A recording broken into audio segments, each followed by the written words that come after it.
Hello guys, welcome to Super Harry. Today we have an incredible story for you. What if Gringotts ritual revealed Harry was heir to 37 ancient houses and sovereign of all nations? If you enjoy the video, please like and subscribe. Let's get into it. Chapter 1, The Weight of Names. The letter arrived on a Tuesday, which Harry would later think was appropriately undramatic for something that turned his entire life inside out. He'd been on the roof of number 4, Privet Drive, not by choice, but because Dudley and his friends had been downstairs watching television at a volume that made the walls vibrate, and Uncle Vernon had told Harry to make himself scarce or make himself useful, and Harry had decided that the roof, reached by climbing out his bedroom window, was the only place on the property where neither option applied. He'd brought a book. Not a textbook, just a battered paperback thriller he'd found in a charity bin outside the library, and he'd been reading it in the late afternoon light with his back against the chimney stack and his glasses slightly crooked, which was the closest thing to peace that Privet Drive had ever offered him.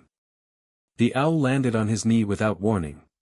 Not Hedwig, she was out hunting, gone since dawn with the easy confidence of a creature who belonged wherever she happened to be. This was a Gringotts owl, one of the small, precise, institutional birds the bank used for official correspondence. It had a brass leg band and absolutely no interest in Harry as a person, depositing its letter with the efficiency of something that had 17 more stops to make before sunset. Harry unfolded it. Mr. H. J. Potter, Gringotts Bank, London Branch, hereby notifies the above-named individual that a testamentary trigger has been activated in connection with account holdings under the Potter, Peveril, and associated bloodlines. Per the terms of the Bloodline Preservation Act of 1092, you are required to attend a lineage assessment at your earliest convenience. Failure to attend within 30 days of this notice will result in the automated dispersal of associated vaults to secondary claimants. Please present this letter at the main counter upon arrival. Yours in gold and good faith, Sharptooth, Senior Account Manager. Harry read it twice. Then he folded it carefully, tucked it into his back pocket, and climbed back through his bedroom window with the methodical calm of someone who had learned that panicking on rooftops was inadvisable. He sat on his bed for a long moment, staring at the wall. Peveril. He knew that name, the tale of the three brothers, the Deathly Hallows, the invisibility cloak that was currently folded at the bottom of his trunk. He'd always vaguely understood that the cloak was an heirloom, that his family went back further than he'd been told. But Associated Bloodlines was doing a lot of heavy lifting in that letter, and the phrase secondary claimants had the quiet urgency of a clock running down. He wrote to Hermione first, because she would want to know, and because she would research everything Gringotts had ever published about lineage assessments before he'd finished writing the letter. He wrote to Ron second, because Ron was his best friend and would be annoyed if he found out Harry had told Hermione first, though he would be more annoyed if Harry hadn't told Hermione first and something had gone wrong as a result, so it balanced out. He did not write to Dumbledore, and he sat with that decision for a moment, turning it over, and found that it felt right in a way he couldn't fully articulate. The headmaster had been writing to Harry every 2 weeks since school ended, careful, warm letters full of reassurance and very little information. Harry had noticed that. He'd noticed it the way you notice a locked door, not immediately alarming, but worth remembering. He posted the letters with Hedwig, who had returned from her hunt looking satisfied and immediately officious, and then he lay on his bed and stared at the ceiling until the summer dark came in through the window, and thought about names. Getting to Diagon Alley required lying to the Dursleys, which Harry had gotten quite good at. He told Uncle Vernon he'd been invited to a friend's house and would be back by evening. Vernon's primary concern was whether Harry's lot would be visible from the street, and once Harry confirmed the pickup would be by ordinary taxi and not by anything that glowed or exploded, he was waved out of the house with the relieved energy of a man removing something unpleasant from his kitchen counter. The taxi to London was uneventful. Harry spent it with the Gringotts letter in his pocket and his eyes on the motorway, watching England scroll past in its ordinary summer colors, green and grey, and the occasional flash of a service station, and feeling something building in his chest that wasn't quite anxiety. It was more like the feeling before a storm, that atmospheric pressure change that your body registers before your brain catches up. Hermione was waiting for him outside the leaky cauldron. She'd clearly been waiting a while, She had a notebook open, a quill behind her ear that had left an ink mark on her temple, and the expression of someone who had done significant research and was barely containing the need to share it. Harry. She hugged him, which was brief and fierce and then immediately professional. I looked up lineage assessments. The full ritual, not just the public summary. Hello to you too, he said, grinning. Hello, I'm so glad you're all right. Now. She fell into step beside him as they tapped through the wall. The standard assessment just confirms primary bloodline and vault access. But a testamentary trigger is different. That means someone in your bloodline has died recently, not necessarily someone you knew, possibly someone very distantly related, and their death has activated a chain of inheritance that has been dormant. How dormant? The Potter account was last fully assessed in 1492. She said it the way she said things she found genuinely astonishing, very carefully, as if the words required handling. Harry, I don't think you understand how old your family is. I'm starting to get an idea. Diagon Alley was warm and crowded with summer commerce, witches and wizards moving between shops with the easy purposefulness of people who knew exactly where they were going. Harry had always liked it here, liked the noise of it, the color, the sense that magic was just the ordinary texture of daily life rather than something to be hidden. He moved through the crowd easily now, for years of practice having made him reasonably competent at the ducked head, slightly sideways walk that got him through without being recognized. He was recognized twice anyway. He always was. The Gringotts building sat at the end of the alley the way it always did, white and vast and faintly contemptuous of everything around it, as if the marble had opinions. Harry pushed through the bronze doors and felt the familiar cool breath of the interior, the high vaulted ceiling, the chandeliers that burned with a light that was somehow less warm than fire and more reliable. The main counter was manned by a row of goblins in the deep concentration posture of beings doing three things at once. Harry approached the nearest and presented his letter. The goblin read it. Then he read it again. Then he put it down with great deliberateness, looked at Harry over the counter with eyes like polished chips of obsidian, and said, in a tone that managed to be both flat and charged, "One moment, Mr. Potter." He disappeared through a door behind the counter that Harry had never noticed before, though he supposed it had always been there. Hermione touched Harry's arm. "That reaction," she said quietly, "is not standard." "How do you know?" "Because I've read about standard." That was not it. The goblin returned in under 2 minutes, which, in Harry's experience with Gringotts, was approximately the equivalent of a human sprinting. Behind him came another goblin, older, broader, dressed in robes of a significantly better cut than the counter staff, wearing around his neck a chain of office that glinted with something that wasn't quite gold. "Mr. Potter," said the second goblin. "I am Sharptooth. I manage your accounts." He extended a hand, which Harry shook without hesitation, noting the brief flicker of something in the goblin's face, not quite surprise, more like recalibration. "Please come with me." He led them not to the usual cart and tunnel system but to an elevator Harry had never seen, operated by a goblin in entirely ceremonial armor who didn't speak. The elevator went down, and then, unexpectedly, sideways for what felt like a very long time, and then down again. "We are going to the ritual chambers," Sharptooth said, in the tone of someone providing information rather than making conversation. The testamentary trigger activated a full bloodline revelation requirement. It cannot be conducted in a standard assessment room. "What's the difference?" Harry asked. "Space," said Sharptooth. "And containment." Hermione had her quill out, writing in her notebook while walking, which was a skill Harry had always admired. The ritual chamber was nothing like the vaults. Where the vaults were practical, deep stone cut for storage, lit by torches that burned blue-green in the underground chill, this room was old in a way that felt different from merely being ancient. The walls were carved with runes that predated any script Harry recognized from his textbooks, and the ceiling arched so high that the upper dark looked less like architecture and more like sky. In the center of the room was a stone basin, roughly circular, about 3 feet across, filled not with water but with something that moved like water and reflected light that had no visible source. 4 goblins stood at cardinal points around it, in robes of deep red, motionless. The blood revelation ritual, Sharptooth said, stopping at the edge of the basin. 3 drops of blood to the basin. The lineage reveals itself. It is ancient and binding. What the basin shows cannot be disputed, altered, or sealed by any living party. He paused. It is also irreversible.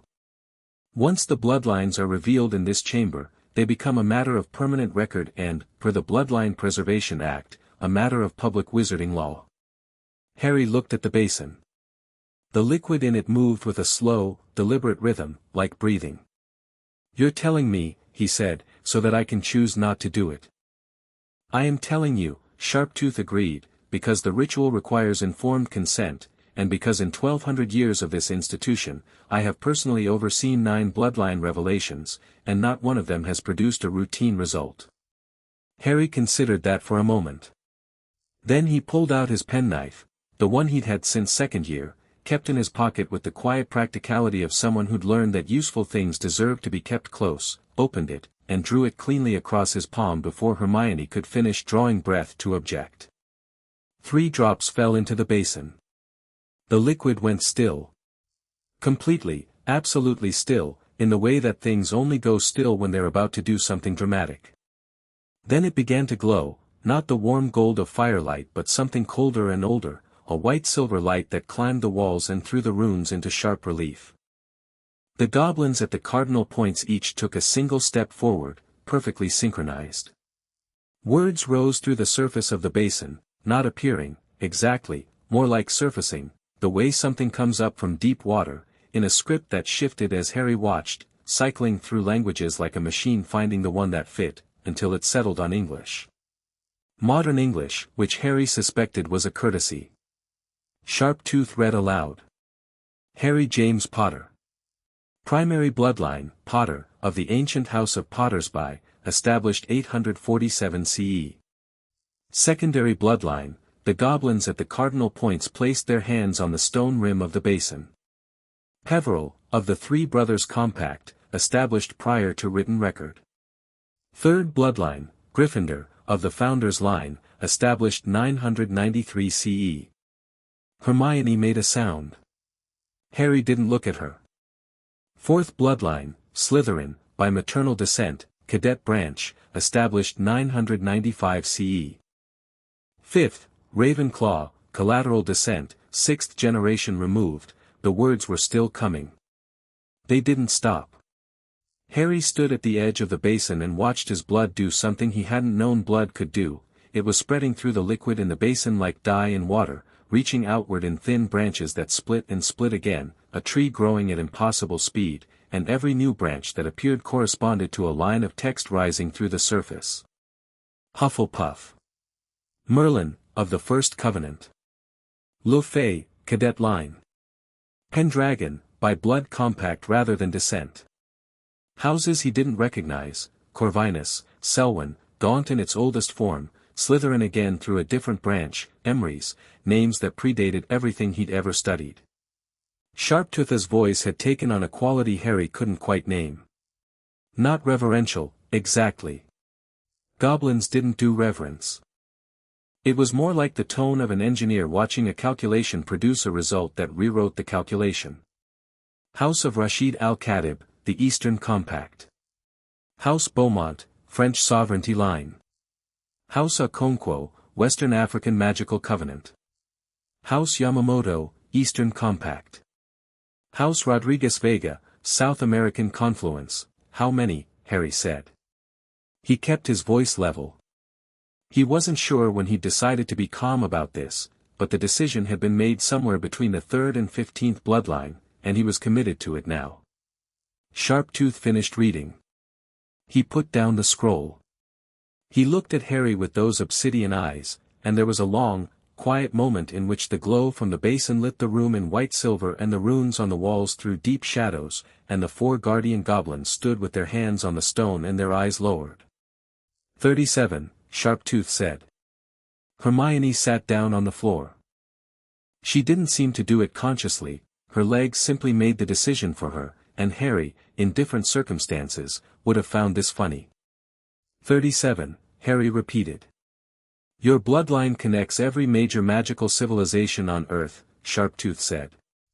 Not all by direct descent, several by compact, some by blood adoption in generations past, but the Bloodline Preservation Act recognizes all 37 as legally binding and equally valid. You are the heir to 37 ancient houses.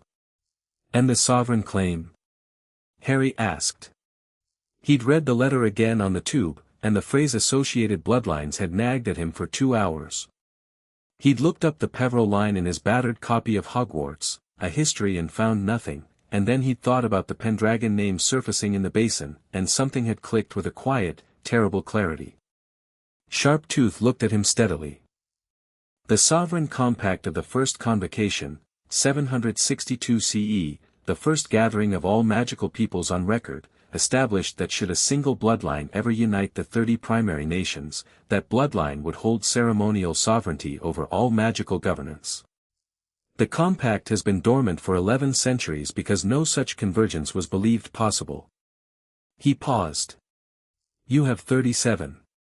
The glow from the basin faded. Smoothly, without drama, like a light being turned off by someone who had been waiting patiently for the appropriate moment. The 4 guardian goblins took one synchronized step back. Sharptooth unrolled a new scroll, not a Gringotts form, but something much older, the parchment almost amber with age, the writing on it in a hand that looked like it had been pressed hard into the material rather than drawn across it. This is the Sovereign Scroll, he said. It was given to Gringotts at the first convocation for safekeeping, with instructions to present it to the confirmed sovereign when one emerged. He set it on the edge of the basin. I would like to note, for the record, that I have been senior account manager for this institution for 140 years, and I did not genuinely expect to ever use this scroll. He paused. I am very glad I was wrong. Harry picked up the scroll. It didn't feel like anything supernatural in his hands, it was warm, but that might have been the room. He read the first line. To the one who holds all names, the world was waiting for you. Right, Harry said. He rolled it back up carefully. He looked at Sharptooth. What happens next? The record of your bloodlines is now lodged permanently in Gringotts archives and will be transmitted to all 43 international branches within 24 hours. Per the Bloodline Preservation Act, the British Ministry of Magic will be notified within the same window. Per the Sovereign Compact, the International Confederation of Wizards will receive formal notification within 48 hours. Sharptooth's expression was as neutral as ever, but his eyes held something that Harry was beginning to identify as professional satisfaction. The wizarding world will know what you are by Thursday. Harry nodded. And my vaults? Consolidated and accessible immediately. Your combined holding is, Sharptooth named a number that made Hermione, still sitting on the floor, drop her quill. Is she all right? Sharptooth asked.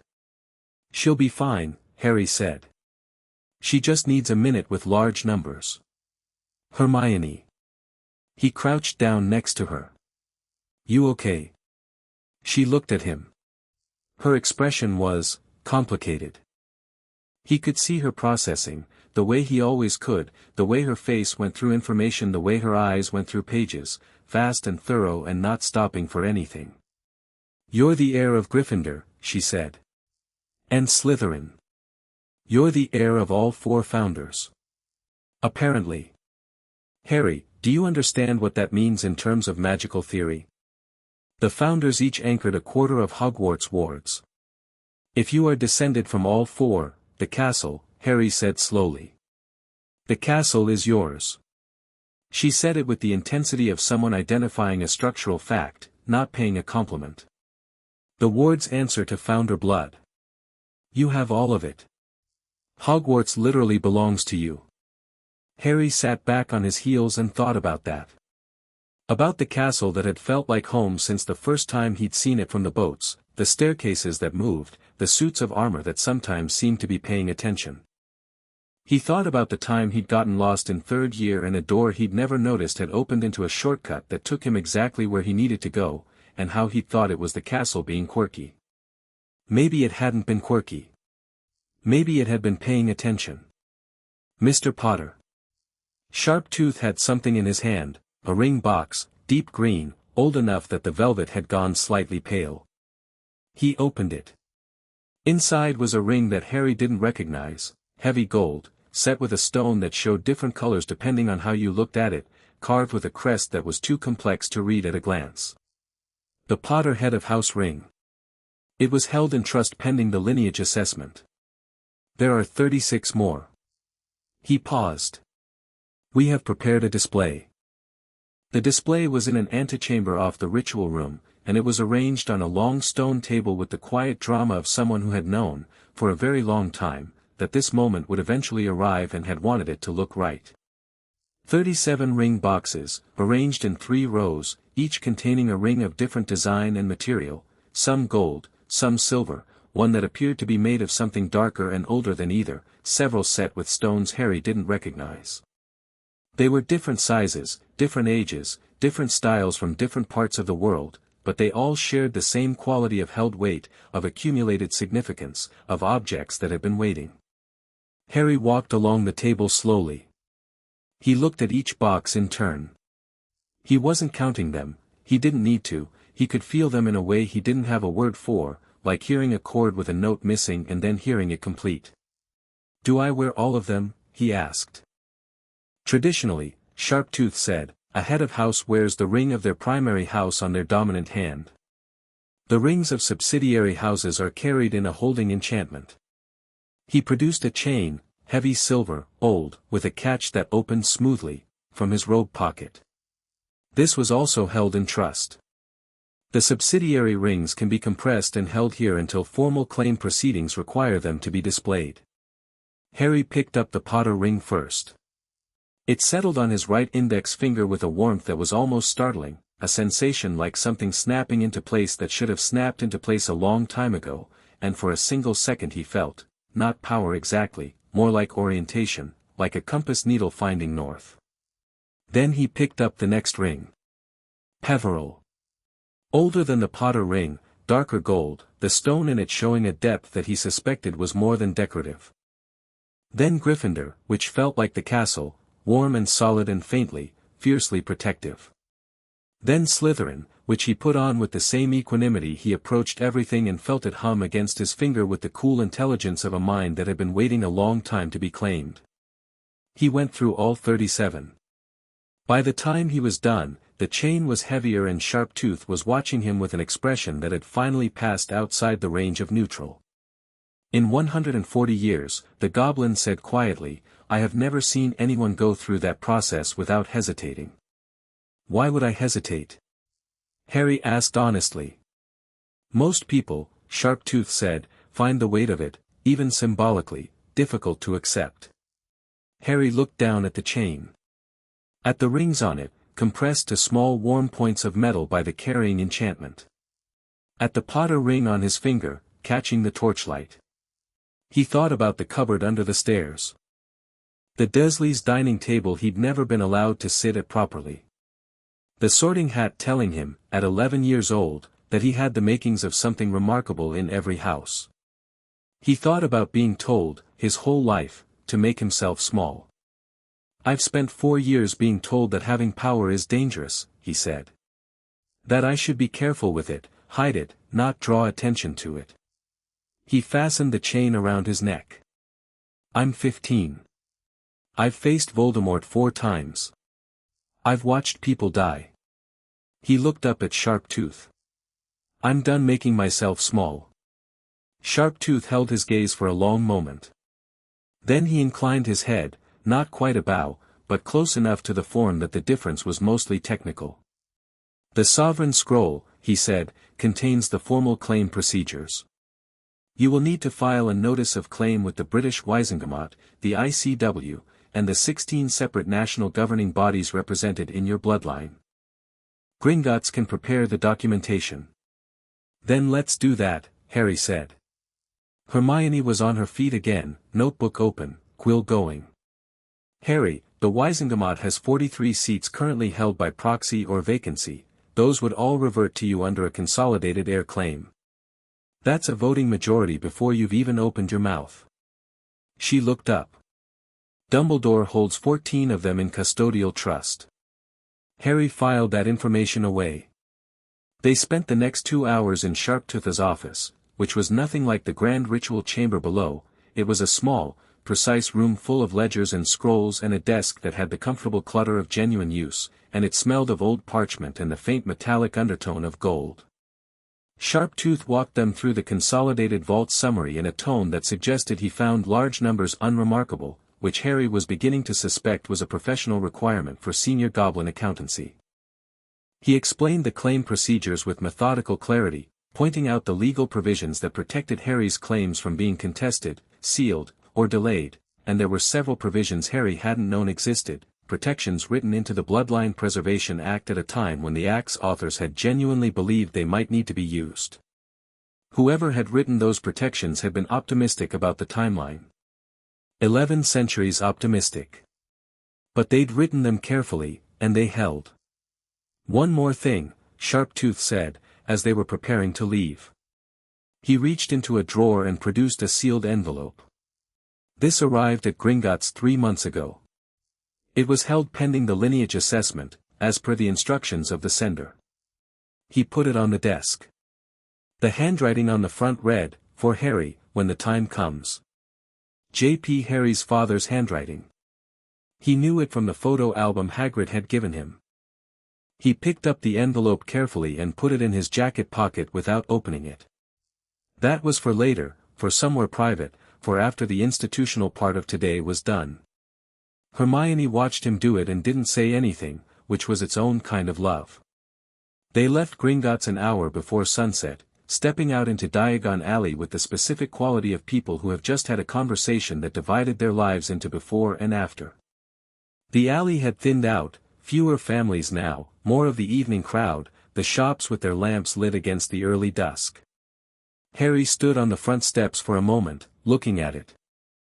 A witch he didn't know walked past with 2 children, her arm around the smaller one's shoulders, glancing up at Harry with the double-take recognition that he'd been getting since he was 11, and this time, perhaps because of the ring on his finger or the chain at his collar or just the way he was standing, her expression shifted to something more complicated than mere recognition, and she hurried on. "The Ministry will know by tomorrow," Hermione said. "Yes. Dumbledore will know by this evening. He has contacts in the bank." "I know. Harry." She turned to look at him, direct in the way she always was when she was worried about something important. "This is going to be, they're going to push back. The Ministry, the Wisengamot, probably the ICW. Fudge is going to panic. Dumbledore is going to try to manage it. Let them." He said it easily, without heat. He wasn't angry, he didn't have the bandwidth for anger right now, there was too much else to think about. He was just clear. Clear in a way that felt like something that had been cloudy for a long time finally settling, particles dropping out of suspension. The compact is 1100 years old. The Bloodline Preservation Act is 900 years old. I didn't write those laws. Dumbledore didn't write those laws. The Ministry didn't write those laws. He looked down the alley. But they're the laws. Hermione was quiet for a moment. "Then, we need allies. Real ones, not people who are loyal to Dumbledore and happen to be friendly to you." "I know. Who do we start with?" She thought about it for 3 seconds. "Neville," she said. "I looked up the Longbottom house history after I got your letter. The Longbottoms were one of the original witness houses in the first convocation, they were part of the compact. If the Sovereign Compact is being invoked, Neville has a legal role to play whether he knows it or not." Harry thought about Neville. Neville, who had been brave in quiet ways for 4 years, who had stood up to Harry and Ron in first year over Gryffindor points, who had fought in the Department of Mysteries, who had been growing into something, the last couple of years, that Harry suspected Neville himself hadn't fully noticed yet. "Right," Harry said. "Neville first. Then we figure out the rest." They walked down Diagon Alley in the evening light, and Harry felt, for the first time in his memory, like he was walking towards something rather than running from it. Behind him, inside the marble edifice of Gringotts, Sharptooth had begun drafting the formal notifications. In 7 hours, the first copies would be moving through the International Owl Network. In 12 hours, the British Ministry would have a sealed envelope on the desk of the head of magical law enforcement. In 24 hours, it would be on Dumbledore's desk. And in 37 vaults beneath London, gold that had been accumulating interest for centuries sat in the dark and waited for the first command from someone who had the right to give it. Harry Potter walked out of Diagon Alley and into the ordinary evening, wearing 37 rings on a chain against his chest and one on his finger, and somewhere in the deep foundations of a Scottish castle, something old and structural stirred in its sleep like a dreaming thing that had just heard a familiar voice. The weight of 37 names. He'd carry them. He'd been carrying heavier things since he was 1 year old. That night, in his room at Privet Drive, with the Dursleys making their ordinary sounds below, television, clattering, Dudley's laugh at something on a game show, Harry opened his father's letter. It was 2 pages in James Potter's quick, slightly unruly handwriting, and it had been written, judging by the date at the top, 3 weeks before Halloween 1981. His father had been 21 years old. The letter didn't explain the ritual. It didn't explain the bloodlines or the compact or the sovereign scroll. James Potter had either known his son would find all of that out from Gringotts, or he trusted that the paperwork would cover the practical details. What the letter said was this: Harry. If you're reading this, then the thing your mother and I have been trying to prevent has happened, and I'm sorry. I'm sorry I wasn't there. I'm sorry for all of it. But here's what I want you to know. The bloodlines, the ancient houses, the compact, none of that is the point. Your mother and I knew what you were before you were born, because Gringotts sent us the preliminary assessment when she was pregnant. We talked about it for weeks. We argued about it a bit, which she won, as she usually did. What she said was, he'll figure out the weight of it when he needs to. Don't make him carry it before then. She was right. She was almost always right. The point, Harry, is not the 37 houses. The point is what you do with them. You were given this inheritance, this ridiculous, enormous, improbable inheritance, and you can use it to build something, or you can spend your life managing it, and there's a difference, and your mother and I raised you, we hope to raise you, to know the difference. Build something. The wizarding world is going to tell you to be careful. To go slowly. To respect existing structures and defer to existing wisdom. Some of those structures are worth respecting. Some of the wisdom is worth hearing. But some of it is just people who benefited from things being a certain way, telling you that the way things are is the same as the way things should be.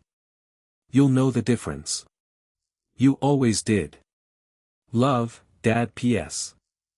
The Peveril Vault has a section in the back that contains some things we thought you might find useful. The Goblin access code is prongs.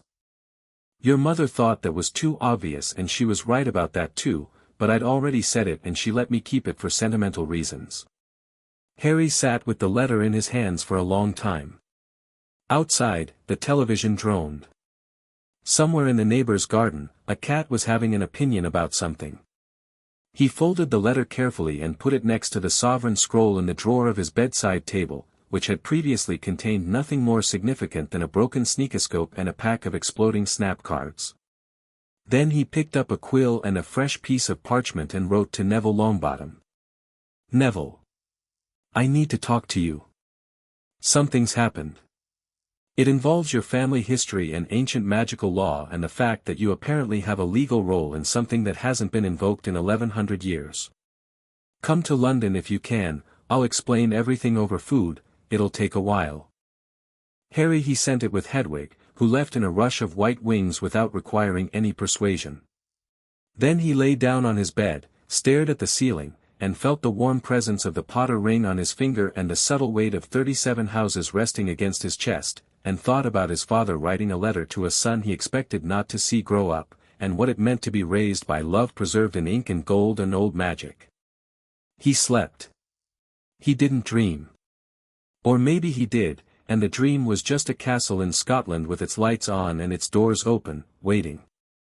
Chapter 2, The Architecture of Power. Neville arrived on Thursday morning with a rucksack, a copy of Magical Lineages of the British Isles that looked like it had been read very recently and very fast, and an expression that Harry could only describe as, cautiously braced for something enormous. "Gran let you come?" Harry asked, opening the front door before Neville could knock. "Gran insisted I come." Neville stepped inside with the practiced care of someone entering a house that wasn't entirely friendly, which, for number 4, Privet Drive, was accurate instinct. "She got a letter from Gringotts yesterday." Independently. "She read it at breakfast and then she stood up and said, 'I knew it would be Longbottom standing witness, I always knew it,' and then she sent me a port key and told me to find you immediately." "She knew about the witness houses?" "Apparently it's been family knowledge for generations. Passed down in case." Neville set his rucksack down in Harry's room, looked around at the modest dimensions of it, the single bed and the broken desk and the bars that had been removed from the window 3 years ago but left their marks in the frame, and didn't say anything about it with the particular tact of a good friend. "She also sent a tin of biscuits and said to tell you the Longbottom house stands ready." Harry grinned. "I like your Gran. Most people are terrified of her." Neville sat on the edge of the bed. "What's actually happening, Harry?" "The Gringotts letter she got was formal. It used words I had to look up. I'll explain everything. We're meeting Hermione in an hour."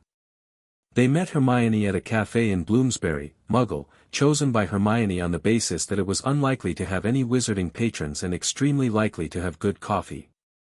She arrived with 2 folders, a roll of parchment that she'd rubber-banded to keep it from unrolling dramatically in public, and the focused energy of someone who had spent 48 hours doing exactly what she was best at. Harry told Neville everything.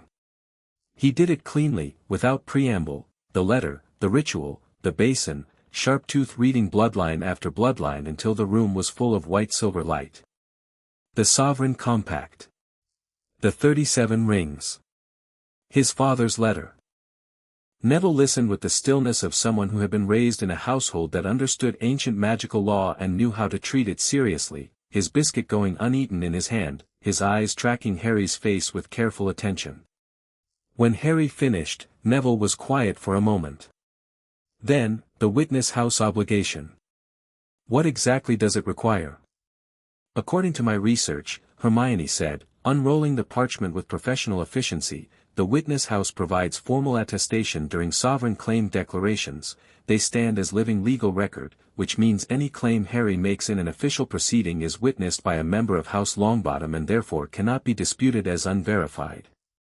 It's like having a notary built into your entourage, except the notary also has a wand and centuries of legal standing."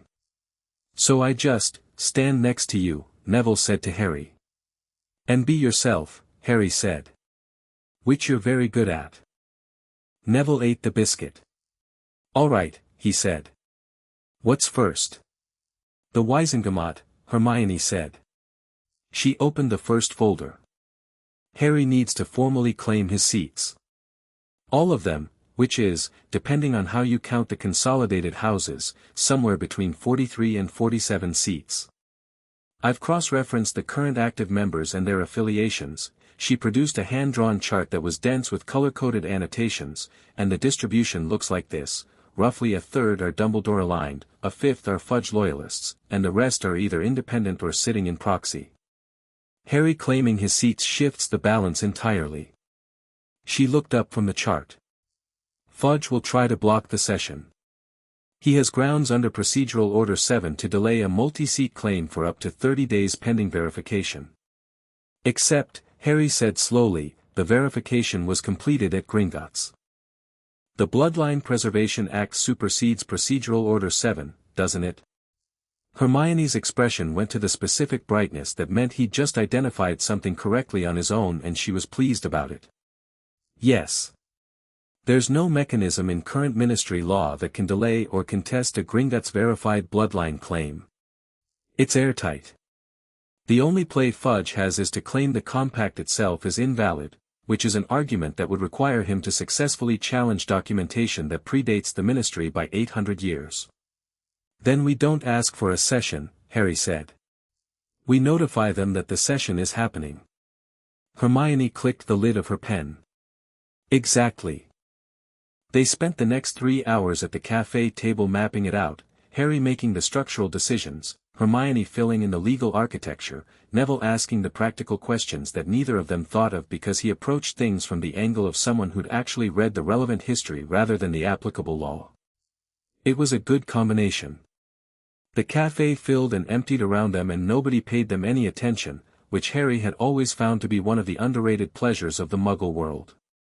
At one point a waiter came to check on them and found a teenage boy with messy hair making annotations on what appeared to be a complicated family tree, another teenage boy comparing 2 different old books with the intensity of someone reconciling conflicting sources, and a girl who was clearly running the meeting despite appearing to be 17, and decided they must be doing some kind of school project and left them alone. They filed the Wisengamot notification by owl that afternoon, through Gringotts, which gave it the legal weight of a formal instrument rather than a personal request.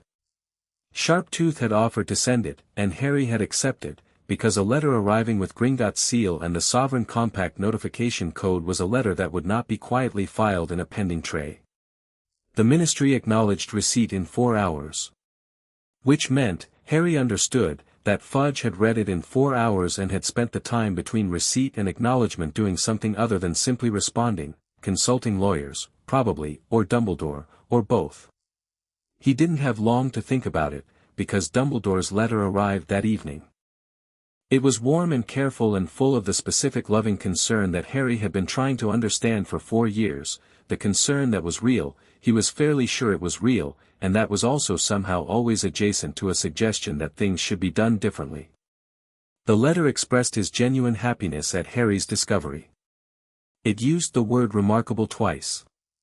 It said that Harry should feel proud of his heritage and that they should talk soon, at Harry's convenience, about how to proceed in a way that served the greater good.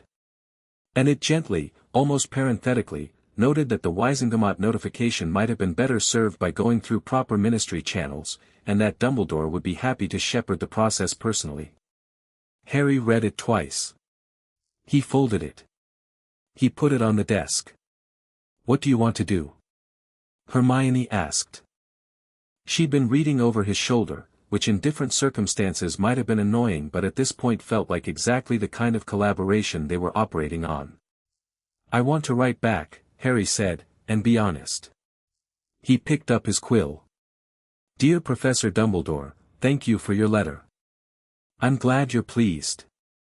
I won't be routing the Wisengamot notification through ministry channels. The Bloodline Preservation Act makes direct filing the legally correct procedure, and I've followed it correctly. I'd be very happy to meet and talk. I think we have a lot to discuss. But I want to be straightforward with you. I'm claiming my seats, I'm invoking the compact, and I'm doing it because it's lawfully mine to do, not because I'm trying to destabilize anything. If the existing structures are solid, they shouldn't be threatened by someone following 1200-year-old law. I'll be at the ministry on Monday for the formal session." He read it back. It was direct without being combative. It said everything he meant. He sent it with Hedwig, who was becoming extraordinarily busy. Monday arrived with the specific quality of days that have been anticipated long enough to develop a personality. Harry dressed with the care of someone who understood that appearances were a form of argument, not his Hogwarts robes, which would have been too student, and not Dudley's handed-down clothes, which would have been a different kind of statement. Hermione had taken him to a Muggle clothing shop on Saturday and they'd spent an hour finding something that managed to be both formal and unwilling to apologize for itself. Dark trousers, a deep green shirt, the color had been Hermione's suggestion, and when he'd asked why she'd said, "Because you're claiming Slytherin," among others, and there's no reason to pretend otherwise, and a jacket that had enough structure to suggest he was there on business. The Potter ring was on his finger. The chain of 37 houses sat against his chest under his shirt. Neville met them at the ministry entrance in his dress robes, looking slightly nervous in the way he always did in formal settings and considerably more solid than that nervousness suggested. He'd brought the family seal, a small, heavy thing on a chain, long bottom green and gold, and he wore it in the same spirit Harry wore the Potter ring. The atrium of the Ministry of Magic was doing its usual business, witches and wizards moving between departments with the purposeful shuffle of institutional life, the golden statues of the Fountain of Magical Brethren still problematic in ways Harry filed away for later, the lifts opening and closing with their characteristic clang. A few people glanced at Harry. A few more stopped and looked. By the time he reached the security desk, a perimeter of awareness had formed around him, not a crowd exactly, more like the way a room reorients when something walks in that the room needs to take account of. Visiting purpose, the security wizard asked, reaching for his clipboard. Wizengamot claim session, Harry said. Potter, as primary claimant. Longbottom, as witness house representative. He put the Gringotts notification form on the desk. Sharptooth had been very thorough about documentation. It should be registered under Sovereign Compact procedure. The security wizard stared at the form. He picked up his clipboard and put it down again. He looked at Harry and then at the form and then at Harry again. "One moment," he said, and picked up his interdepartmental telephone. The moment extended into several moments, during which Harry stood with his hands relaxed at his sides and watched the atrium continue its business and felt Neville beside him, steady and present, and Hermione on his other side with her folder and the particular contained energy of someone waiting for the opening move of a chess match they've already studied thoroughly. A new escort arrived, not a regular ministry worker but someone from the Department of Magical Law Enforcement, which told Harry that Fudge had been expecting this and had made arrangements. The escort was polite in the professional way that was indistinguishable from unfriendly, and led them not to the standard visitors' lifts but directly to level 2. The Wizengamot chamber was older than everything else in the ministry. Harry had been here once before, 5th year hadn't happened yet in his life, but the chamber existed in the old records Hermione had studied, and stepping into it now had the quality of entering somewhere that remembered being important before the building around it had been built. Tiered stone seats, circular arrangement, the bench in the center where the accused stood. He'd read about it. He knew the layout. He did not go to the accused bench.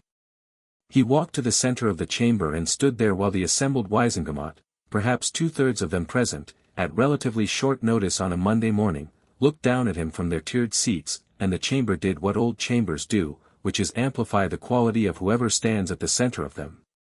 Dumbledore was in the Chief Warlock's chair at the high bench. He looked at Harry with an expression of careful warmth that was doing a great deal of work to stay in place. Fudge was in the minister's seat, adjacent. He looked at Harry the way a man looks at a structural problem he was hoping would resolve itself and hasn't. "Harry Potter," said Dumbledore, and his voice had the resonance of long practice in this room. "The chamber acknowledges your notification. As Chief Warlock, I'm required to formally ask whether you wish to proceed with a multi-seat inheritance claim under the Bloodline Preservation Act." "Yes," Harry said. "The chamber will need to verify." The verification was completed at Gringotts on Wednesday, Harry said. Witnessed by 4 guardian goblins and attested by Senior Account Manager Sharptooth. The attestation is filed with Gringotts London, Paris, and New York branches and will be transmitted to the Chamber's legal office upon request. He looked up at Dumbledore. "The verification is complete, Professor. What the Chamber needs to do is receive the formal declaration." A murmur moved through the assembled Wizengamot, not loud, just the collective sound of people recalibrating their expectations. Dumbledore held his gaze for a moment. His eyes were very blue and very careful. Then he leaned back slightly in the Chief Warlock's chair. "The chamber will hear the formal declaration." "Procedural objection," Fudge said. "On what grounds, Minister?" Dumbledore asked, and there was something in the way he asked it that suggested he already knew the answer wasn't sufficient. "Multi-seat claims under the BPA require a 30-day review. The 30-day review applies to unverified claims," said a voice from the tiered seats. Harry looked up. He didn't recognize the witch who'd spoken, gray-haired, sharp-featured, wearing the robes of a senior legal representative. A Gringotts-attested bloodline claim is self-verifying under Section 14 of the Act. The 30-day period does not apply. She looked at Harry with the direct assessment of someone in a profession that valued precision. Augusta Longbottom sends her regards, Mr. Potter. I'm her legal representative. She asked me to be present today as a courtesy. Neville, beside Harry, was very carefully not smiling. Fudge looked at the legal representative with the expression of a man discovering that the game he was playing had more participants than he'd been told about. Harry liked Augusta Longbottom a great deal. He drew the sovereign scroll from his jacket. Sharptooth had made him carry it for the formal declaration, in the original parchment case, and unrolled the first section, the claim declaration portion, which Hermione had walked him through 3 times on Sunday evening. He read it aloud. His voice was steady and carried without effort in the chamber's acoustics. Old rooms were good for voices, and this one seemed to actively assist. The language of the scroll was formal, archaic in its structure, but the meaning was clear and he read it with the clean confidence of someone who understood every word they were saying. 37 houses. Their names, spoken one by one, each name hitting the chamber's air with a weight that he could feel in his chest, the ancient ones especially, Gryffindor and Slytherin and Ravenclaw and Hufflepuff landing with the particular resonance of names that had been woven into the foundations of British magical life for 1,000 years. He reached the Sovereign Compact section. The chamber had gone quiet in the way that rooms go quiet when something is happening that cannot be unhappened. He read it. The invocation. The formal language of the first convocation. The declaration of sovereign claim over the governance structures of all magical nations party to the original compact. He read it calmly, looking at the assembled Wizengamot, making eye contact with several people who immediately looked away and 2 people who didn't, the gray-haired legal representative, who was writing rapidly, and a young Wizengamot member near the lower tier who was looking at Harry with an expression of pure, uncomplicated astonishment. When he finished, there was silence. Then Dumbledore said, "The chamber acknowledges the declaration." His voice was even. It gave away almost nothing except that he was making a choice about what to give away. The claim is entered into the record. He paused. Mr. Potter. Given the scope of what has just been declared, I would suggest we schedule a chamber session to discuss the practical implications. I agree, Harry said. I'd suggest Wednesday. I'll bring documentation on the specific Wizengamot seats I'm claiming and proposals for how those seats should be managed in the interim. He looked up at Dumbledore. I understand you've been holding 14 of them in custodial trust. I appreciate the care you've taken with them. I'll be taking direct control of those seats as of this session. Dumbledore was quiet for a beat, just one beat, barely perceptible, the pause of a man who had not quite expected the specific shape of what had just happened. Of course, he said. That is your right. It is, Harry agreed pleasantly. Fudge's face, in Harry's peripheral vision, had gone through several colors, and had now settled on something in the beige family that suggested a body conserving resources for the next objection. The Sovereign Compact, Fudge said, and his voice had the thin quality of a man speaking through a closed throat. The claim to sovereignty over magical governance. That's ceremonial. It's symbolic. It has no practical legal force in the modern, minister. The gray-haired legal representative again, pleasantly, with the tone of someone who had been anticipating this specific error. The Sovereign Compact predates the ministry by 803 years. It was not superseded by the ministry's founding charter. It was, in fact, referenced in the founding charter as one of the ancient instruments whose provisions remained binding. She turned a page. Clause 17. The rights and obligations of ancient instruments recognized under the Bloodline Preservation Act are hereby confirmed as precedent to and superior in authority to any contradicting provisions of this charter. It's in the original document. I have a copy if it would be helpful.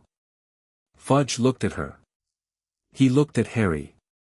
He looked at Dumbledore, with the specific desperation of a man looking for the person who usually manages situations like this. Dumbledore was looking at Harry with his hands folded and his expression composed, and whatever he was actually thinking locked several layers behind his eyes. Wednesday, Harry said, looking back up at the chief warlock. I'll send the documentation tonight. He rolled the sovereign scroll back into its case. Thank you for your time, Professor. Minister. He nodded to the chamber generally, which was a thing he discovered he could do without it feeling strange. We'll see ourselves out. He walked out of the Wizengamot chamber with Neville on his left and Hermione on his right, and the feeling, new and strange and very clear, of having just done something that couldn't be undone. They didn't celebrate, that felt wrong, too early and too premature, like celebrating a foundation before the walls are built. Instead they sat in a Muggle cafe 3 streets from the ministry and decompressed in the way of people who have been running on concentrated focus for 2 hours and now need food and the absence of formal language. His face, Neville said. Fudge's face, when you said you were taking direct control of the seats. What was his face doing? Harry asked, because he'd been looking at Dumbledore. It was doing a lot, Neville said. Hermione was already writing. The Wednesday session is the critical one.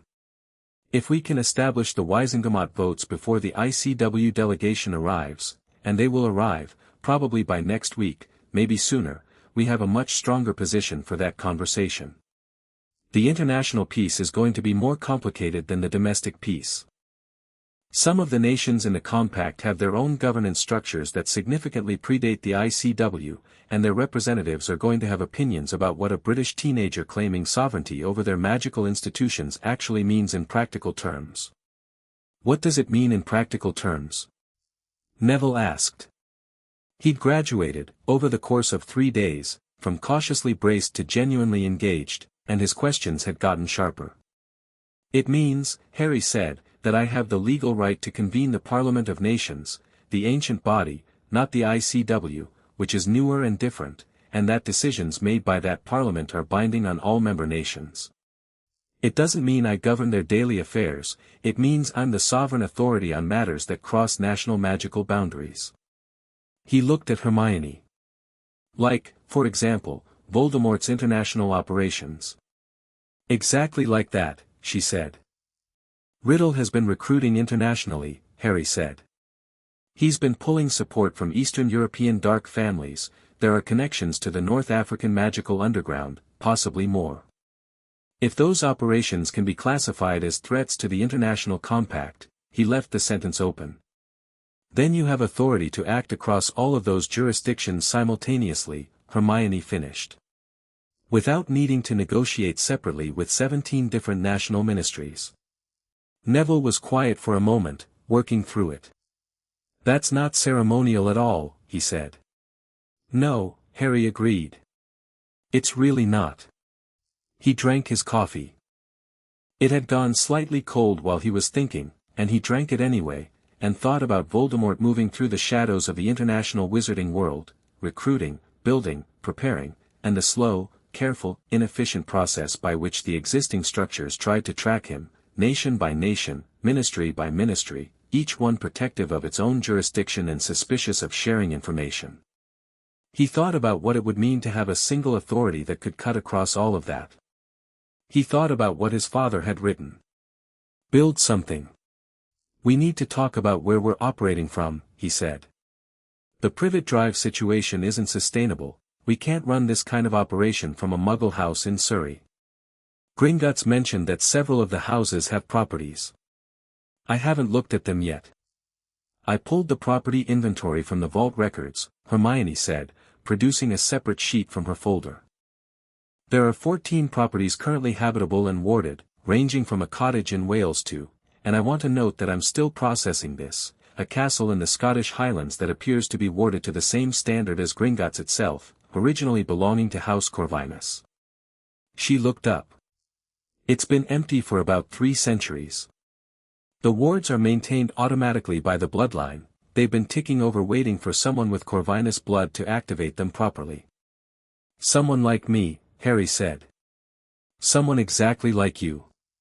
He was quiet for a moment, thinking about the scale of it, not with overwhelm, just taking it in, accounting for it the way you account for new terrain. 14 habitable properties. 37 vaults. 47 Wizengamot seats. An ancient compact covering every magical nation on Earth. And then, at the center of all of it, a 15-year-old with a lightning bolt scar and a history of just barely surviving the year and the gnawing, persistent sense that the world was still in danger in ways the institutions were failing to address. "The Highlands Castle," he said. "Can we get there this week?" "I've been looking into that," Hermione said, in a tone that meant yes. Dumbledore came to see him that evening. Harry had expected it since Monday morning, had been expecting it since the Gringotts session in the same way you expect weather when the sky has been that particular color all afternoon. He was in his room at Privet Drive when the knock came, and he went down to open the front door himself, because Aunt Petunia had taken one look at the elderly man in purple robes on her front step and retreated so far into the kitchen that she was essentially in the garden. "Harry." Dumbledore looked at him with those careful blue eyes. "May I come in?" "Of course." They sat in the Dursleys' living room, which was not a room designed for serious conversation. It was a room designed for television and the avoidance of anything interesting, furnished with the specific beige reliability of a life organized around comfort and sameness. Dumbledore on the sofa looked like a man in a very wrong setting, and Harry thought that was probably useful for both of them, a reminder that this conversation was happening outside the usual framework. "I want to be honest with you," Dumbledore said. He had his hands folded in his lap and he was looking at Harry directly, the warm distance gone. "I have been managing things. Your inheritance, your family history, your access to certain information. I have done so because I believed, genuinely believed, that the timing mattered. That you needed to come into this knowledge gradually." He paused.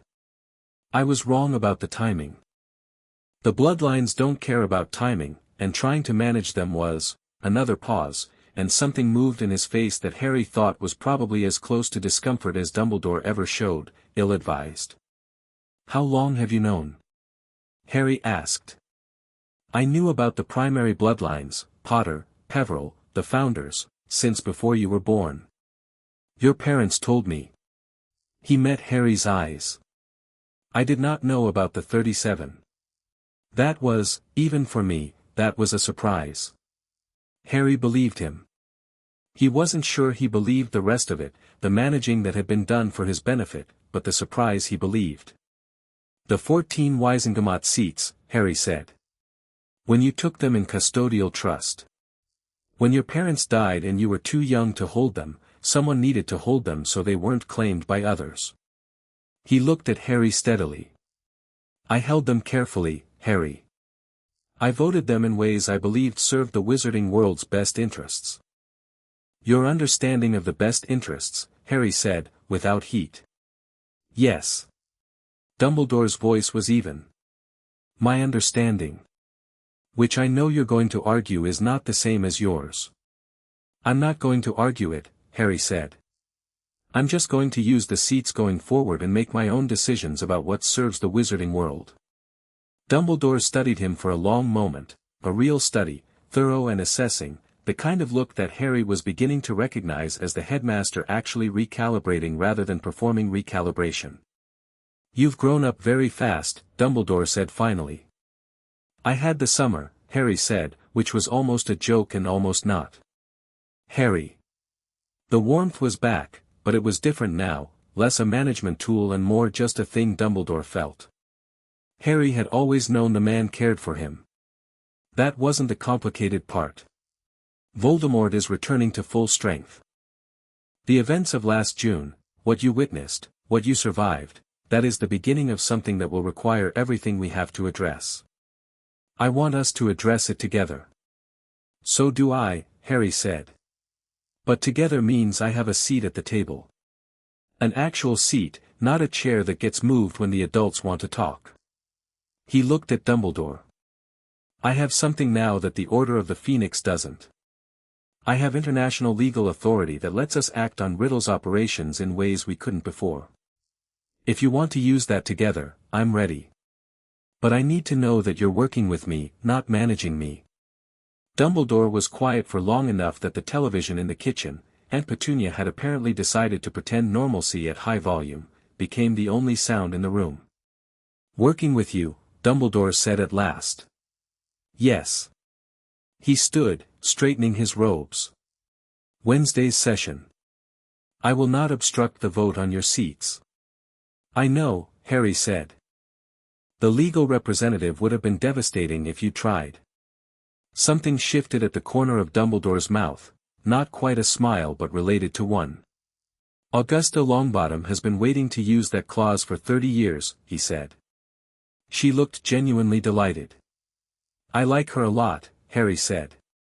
Dumbledore left through the front door into the evening, and Harry watched him go down the front path with the careful walk of a very old man who was still, genuinely, the most formidable person he had ever met, and who was, for perhaps the first time, having to genuinely adjust his model of what Harry Potter was going to be. That was fine. Adjustment was good. It was honest.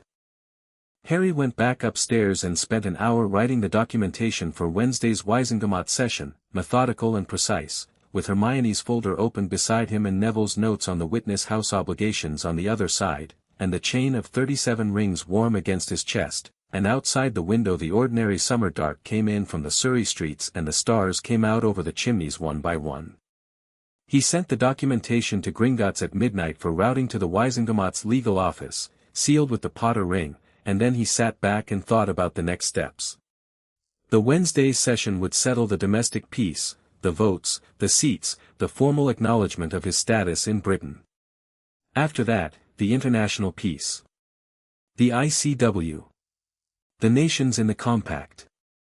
And somewhere in the background of all of it, like a frequency you feel in your bones before you hear it with your ears, the thing that Sharptooth had said and that had been sitting in the back of Harry's mind since Wednesday, in 1200 years, no such convergence was believed possible. Not believed possible. But someone had written those protections. Someone had drafted the Bloodline Preservation Act with extraordinary care, had built in safeguards against interference, had ensured that once the bloodlines were confirmed they couldn't be contested. Someone had anticipated that the convergence might be possible, and had made very sure that when it came, no one would be able to stop it. He pulled out a fresh piece of parchment and wrote to Sharptooth. One question: who wrote the Bloodline Preservation Act? Not the official history, the actual authors. The response came back in 2 hours, which for a Gringotts communication in the middle of the night was practically instantaneous. The act was commissioned by the Goblin High Council in 1092 CE. The primary drafter was a witch of the Covenant of the First Convocation, one of 3 surviving members at that time. Her name was Covenant Keeper Aldris of the House Voss. She wrote the act to protect against interference by a faction she described in the archived notes as those who would unmake the convergence before it could be made. I thought this information might be relevant. Sharptooth Harry read the name. Voss. He wrote it down. He underlined it. Then he put the letter in the drawer with his father's letter and the sovereign scroll, and sat very still for a moment, thinking about factions that had been trying to prevent the convergence for 900 years, and what they might do now that the convergence had happened. Tomorrow he'd tell Hermione and Neville. Tonight, he let it sit. Outside, the stars over Surrey burned their ordinary fire, indifferent and ancient and entirely unconcerned with the plans of the things that moved beneath them. Chapter 3, The Sovereign's Court. The Highlands Castle was called Ethon Keep, and it announced itself from 2 miles away. They came through the last fold of moorland on a grey Thursday morning, Harry, Hermione, and Neville in a minister-registered portkey that Sharptooth had arranged with the quiet efficiency of someone who considered logistical problems beneath acknowledgement, and the keep materialized out of the low cloud like something that had been standing there since before the hill it sat on had decided on its final shape. Black stone, 4 towers, a courtyard wall that ran along the ridge with the easy authority of architecture that had never needed to prove anything. The wards were invisible but Harry felt them the moment the portkey deposited them on the approach road, a warm, attentive pressure against his skin, like a room recognizing a footstep it had been waiting for. The gates, which were iron and tall and covered in runes that Hermione immediately started photographing with a Muggle camera she'd brought for exactly this kind of situation, opened before any of them touched them. "It knows you're here," Neville said. "Yes," Harry said.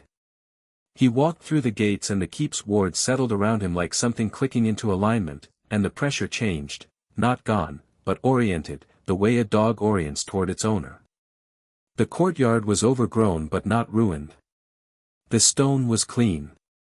The windows in the towers had their glass intact, pale and slightly reflective in the morning grey, and as Harry stood in the courtyard and looked up at them he had the distinct impression that the building was looking back. 300 years empty, Hermione said, walking in slow circles and writing in her notebook. But the preservation charms have kept everything structurally sound. The interior should be, Harry, the interior should be remarkable. Corvinus was one of the earliest and most powerful purely British magical lines, predating the Norman conquest. If the library alone is intact, we can look at the library later, Harry said. Let's check the rest of it first. They spent 2 hours walking the keep. It had 15 rooms on the main floor, 8 above, a kitchen that still had its enchanted hearth burning on a low automatic setting, and a library that made Hermione go very quiet in a way that Harry recognized as deep happiness. It also had a great hall, proper great hall, high ceilings, long table of dark wood, a fireplace you could stand in, that Harry walked into and immediately understood as a working space rather than a historical one. The table was dusty but solid. The chairs around it were mismatched in the way of things acquired across centuries rather than commissioned together. This is where we work, he said. From a castle, Neville said. It's ours, Harry said, simply. They had it livable by afternoon. Hermione's practical magic was extraordinary in domestic applications. She had the kitchen producing food, the fires lit, and the dust in the great hall decisively addressed within an hour of deciding to do it, with the focused satisfaction of someone applying a skill set she didn't get to use enough. Neville, it turned out, was excellent with the grounds, spending an hour walking the perimeter walls and communicating with the keep's plant life with the easy fluency of someone who'd grown up talking to greenhouses. Harry spent that time in the library. He wasn't looking for anything specific. He was oriented by instinct, moving along the shelves the way you move when you trust the room to show you what matters, and within 20 minutes he had 3 things: a history of the Covenant of the First Convocation that was handwritten and clearly an original document, a Corvinus family genealogy that showed connections he hadn't seen in Sharptooth's bloodline chart, and a sealed box in the back corner that had his name on it in the same hand as his father's letter. He opened the box. Inside was a ring, different from the others, simpler, a band of dark metal with no stone, just runes worked into the metal that he couldn't read. Beneath it was a note in a hand he didn't know. This is the sovereign's ring. Not for inheritance, for authority. It cannot be given or taken, only recognized. If you are reading this, it has already chosen you. Wearing it in a place of formal gathering will make the compact visible to all parties present. Covenant Keeper Aldris, 1094 CEPS. The name on the box was updated automatically each generation to reflect the current heir. The enchantment has been waiting 931 years. Be well. Harry held the ring for a moment. It was cold in the way that deep stone is cold, not unpleasant, just old. He put it on his right hand, adjacent to the Potter ring, and felt something that wasn't warmth exactly, more like a frequency, low and steady, the kind of sound you feel in your sternum before you hear it. He went back to the great hall and told the others. Hermione looked at the ring with the expression of someone filing the information immediately and comprehensively. Neville looked at it and said, "The Covenant Keeper. The one who wrote the Bloodline Preservation Act. And warned about a faction trying to prevent the convergence," Harry said. "House Voss. I think we need to understand who they are before they make a move. Because if they've been opposing the convergence for 900 years, they already know the convergence has happened." "You think they've been watching Gringotts," Neville said.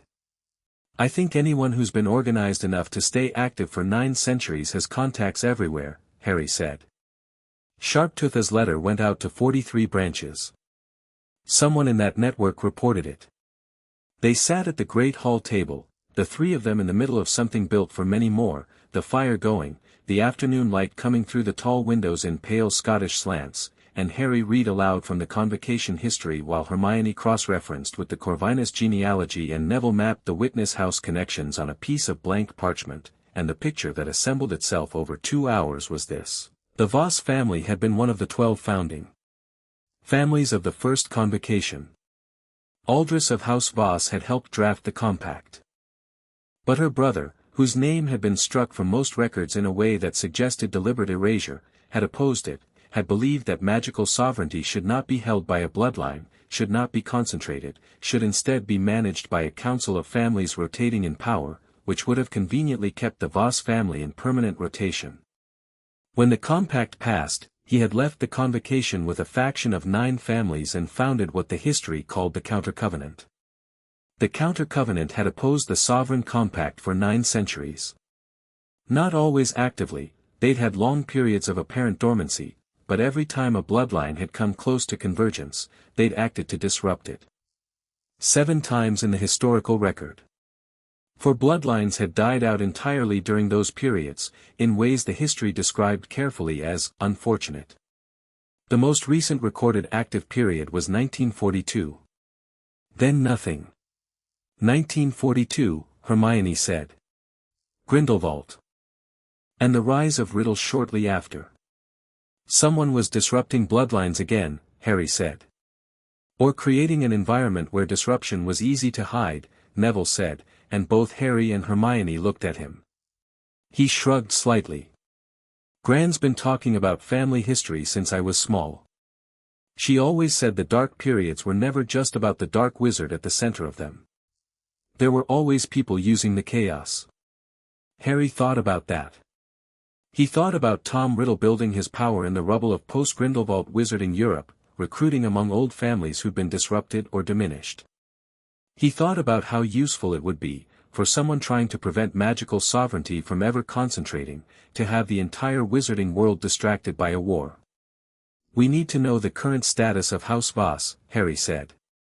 If there's a living member who's maintained the Counter-Covenant.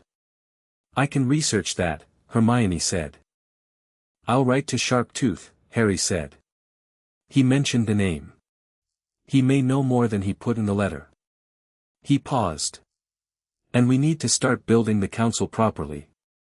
The 2 of you are essential, Hermione, you're my legal and strategic mind, Neville, you're my witness. But for what's coming, the ICW session, the Parliament of Nations, whatever Voss is planning, we need more people. Who? Neville asked. People who are capable and honest and don't owe their loyalty to the existing structures. Harry thought about it. Fleur Delacour. Hermione looked up from her notes. She's a Gringotts liaison for the French ministry, Harry said. Sharptooth mentioned her in the notification documentation. France is one of the 16 nations in the compact, and they sent her to observe. She's also one of the smartest people I've encountered. She's not intimidated by anything, and she has both institutional access and the independence to use it her own way. You've spoken to her twice, Hermione said. I know, Harry said. But I'm right. You're not wrong, she admitted, with the particular tone of someone conceding a point they'd been hoping to hold. She'd be useful. But she's a French ministry asset, Harry. She'll have obligations.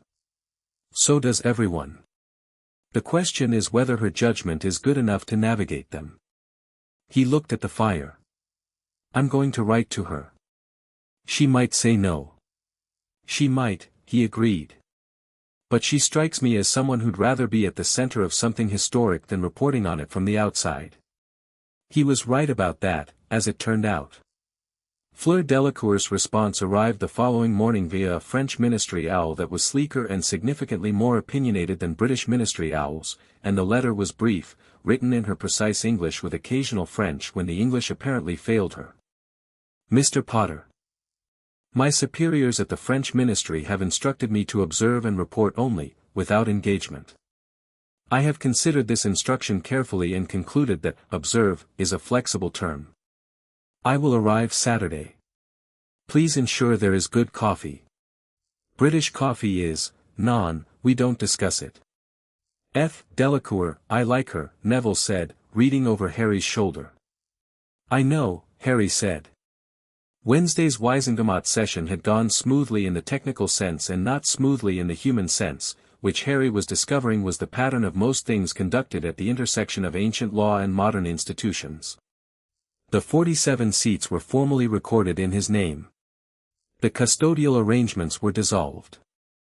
Dumbledore had sat in the Chief Warlock's chair and said all the correct things with the polished ease of a man who understood that being graceful about something you couldn't prevent was itself a form of power, and Harry had recognized that and acknowledged it, and they had been precise and cordial with each other in the way of two people navigating a relationship that was genuinely changing. Fudge had not been present. His deputy had attended instead, which was itself a communication. The vote on 3 pieces of legislation that had been stalled, blocked, Harry suspected, by strategic proxy management that would no longer function with his seats in direct operation, had passed immediately, including one that standardized the treatment of magical creatures in wizarding legal proceedings, which Harry had voted for with the particular satisfaction of someone acting on something they'd cared about for years. The Prophet had run 3 stories in 2 days.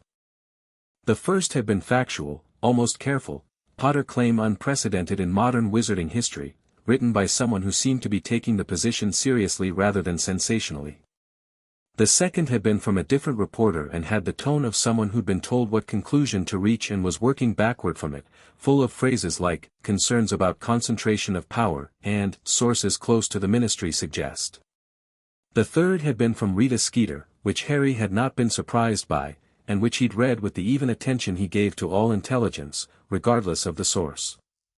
Even bad faith reporting told you something about the fear it was designed to produce.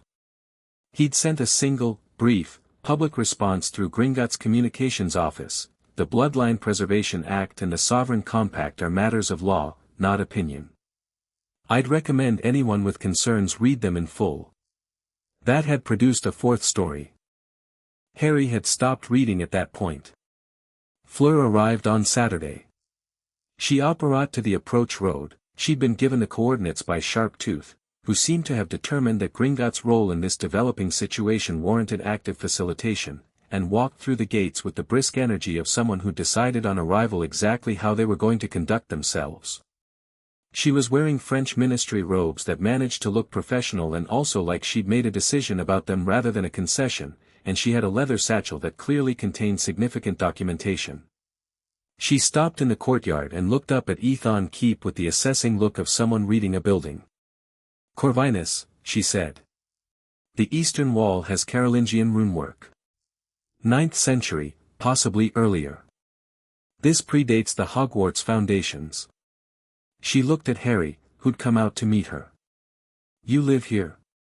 As of Thursday, Harry said. Welcome to the keep. She looked at him with eyes that were sharp and direct and giving away approximately as much as she chose. You've grown, she said. Since the tournament. It's been a productive summer. Something at the edge of her mouth moved. She followed him inside. At the great hall table, introductions were made with the mutual assessment of people who were going to work together and wanted to calibrate quickly. Fleur and Hermione measured each other with the specific evaluative precision of 2 extremely intelligent women who had heard of each other and were now determining whether the information had been accurate. Harry watched it happen and said nothing. It resolved itself when Hermione put the Covenant history on the table open to the Voss chapter and Fleur, reading it, immediately said, the Paris branch of Gringotts received a visit from a representative of House Voss 9 days ago. I know because my liaison contact at the Paris branch flagged it. The representative requested all records relating to the Sovereign Compact. Sharptooth had already locked the relevant files under sovereign authority, so they received nothing. But they asked. She looked at Harry. 9 days ago is 2 days before your ritual. The table went quiet. They knew it was coming, Neville said. Or they'd been monitoring convergence indicators for years and the indicators peaked, Hermione said. If someone's been watching bloodline patterns across 43 international branches, the same way Aldous watched them when she wrote the act, Harry said. They would know what to look for. They've been watching for 9 centuries. He looked at Fleur. What do you know about the current leadership of House Voss? The public record shows House Voss as essentially extinct, she said. The last registered member died in 1943. She opened her satchel and produced a folder. But the French Aurore office has a classified file on a figure called Lord Aldrich Voss, believed to be a preserved identity, not a ghost, not a portrait, something more, who has been connected to 4 dark incidents in the last 30 years. Always at remove. Always through intermediaries. The French office believes he has never died. That in 762 CE, the Voss brother who opposed the compact performed a preservation ritual of his own design. She put the folder on the table. They have not been able to prove it. They also have not been able to find him. Harry opened the folder. There was a sketch, not a photograph. The artist's notes indicated no photograph had ever been possible, of a figure in dark robes, tall, with a face that was ageless in the way of things that had outrun the process that made faces age. The eyes in the sketch were careful. Not cold, not cruel, just careful, and very, very old. He's been at this longer than Voldemort, Neville said quietly. Voldemort is a symptom, Fleur said, and the word landed with the precision of someone who'd been thinking about this for longer than today. He creates chaos. Chaos disrupts bloodlines. Someone benefits from that disruption. She looked at Harry. Someone has always benefited. Not anymore, Harry said. The fire crackled. Outside, the Scottish afternoon was doing what Scottish afternoons do, which involves significant amounts of cloud and the occasional horizontal suggestion of rain, and the windows in the great hall showed it in streaks of grey and silver. Harry looked at the people around the table. Hermione with her folders and her razor mind. Neville with his legal standing and his quiet, growing strength. Fleur with her intelligence and her institutional access and the clear-eyed assessment of someone who had chosen to be here rather than simply been assigned to it. We need to make this formal, he said. The council. Not just working group, a formal sovereign council, with defined roles and recognized standing. Because what's coming, the ICW session, the Parliament of Nations, whatever Voss is planning to do now that the convergence is confirmed, is going to require us to have legal standing as a body, not just as individuals. The compact provides for a sovereign council, Hermione said immediately. Article 7. The sovereign may appoint up to 12 advisors with recognized legal standing in any proceeding where the compact is in effect. The appointments are formalized by declaration in a place of recognized magical authority. She looked around the great hall. Which this is. Then let's do it properly, Harry said. He stood up. The sovereign ring was warm on his hand. The great hall's fire was high and the light from it played across the old stone walls and the ruined ceiling that Harry had started to be able to partially read, and the table that had been empty for 3 centuries was occupied now, and whatever dormant thing lived in the bones of Ethon Keep was paying full attention. He spoke the declaration in the old form. Hermione had found it in the convocation history, and he'd spent Thursday evening learning it well enough to say it without reading it, because things like this deserve to be said rather than recited. He named Hermione Granger as counsel and legal architect of the Sovereign Council. He named Neville Longbottom as witness and shield, the old title, from the convocation records, which was bigger than just legal witness. He named Fleur Delacour as international liaison and voice to foreign nations. As he said each name, the sovereign ring did something. Not dramatic, not light and thunder and runes blazing in the air. Just a warmth that moved up his arm and through the room like a pulse of heat from a fire, felt rather than seen, and the 3 of them straightened slightly as it passed over them, in the way of people who have just felt something very old recognize them.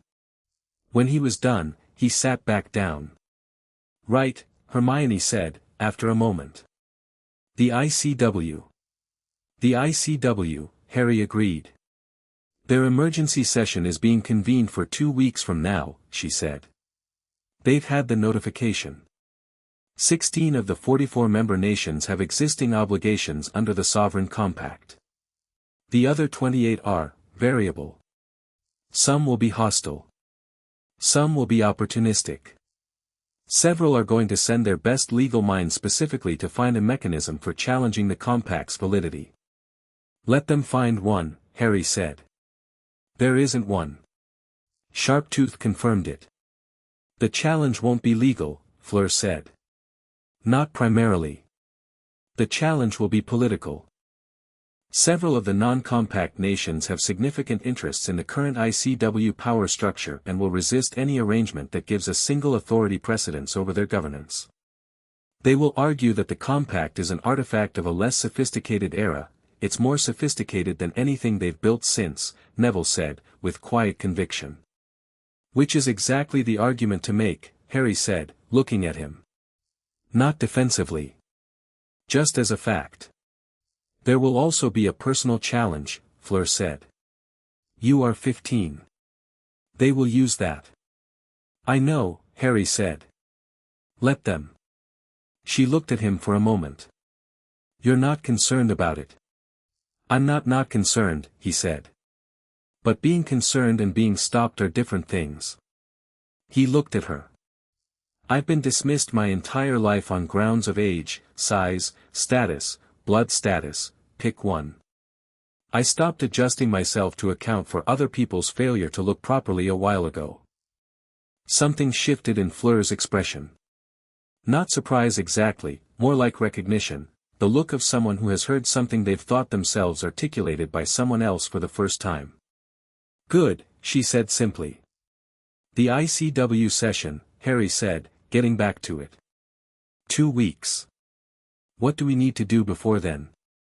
They built the list.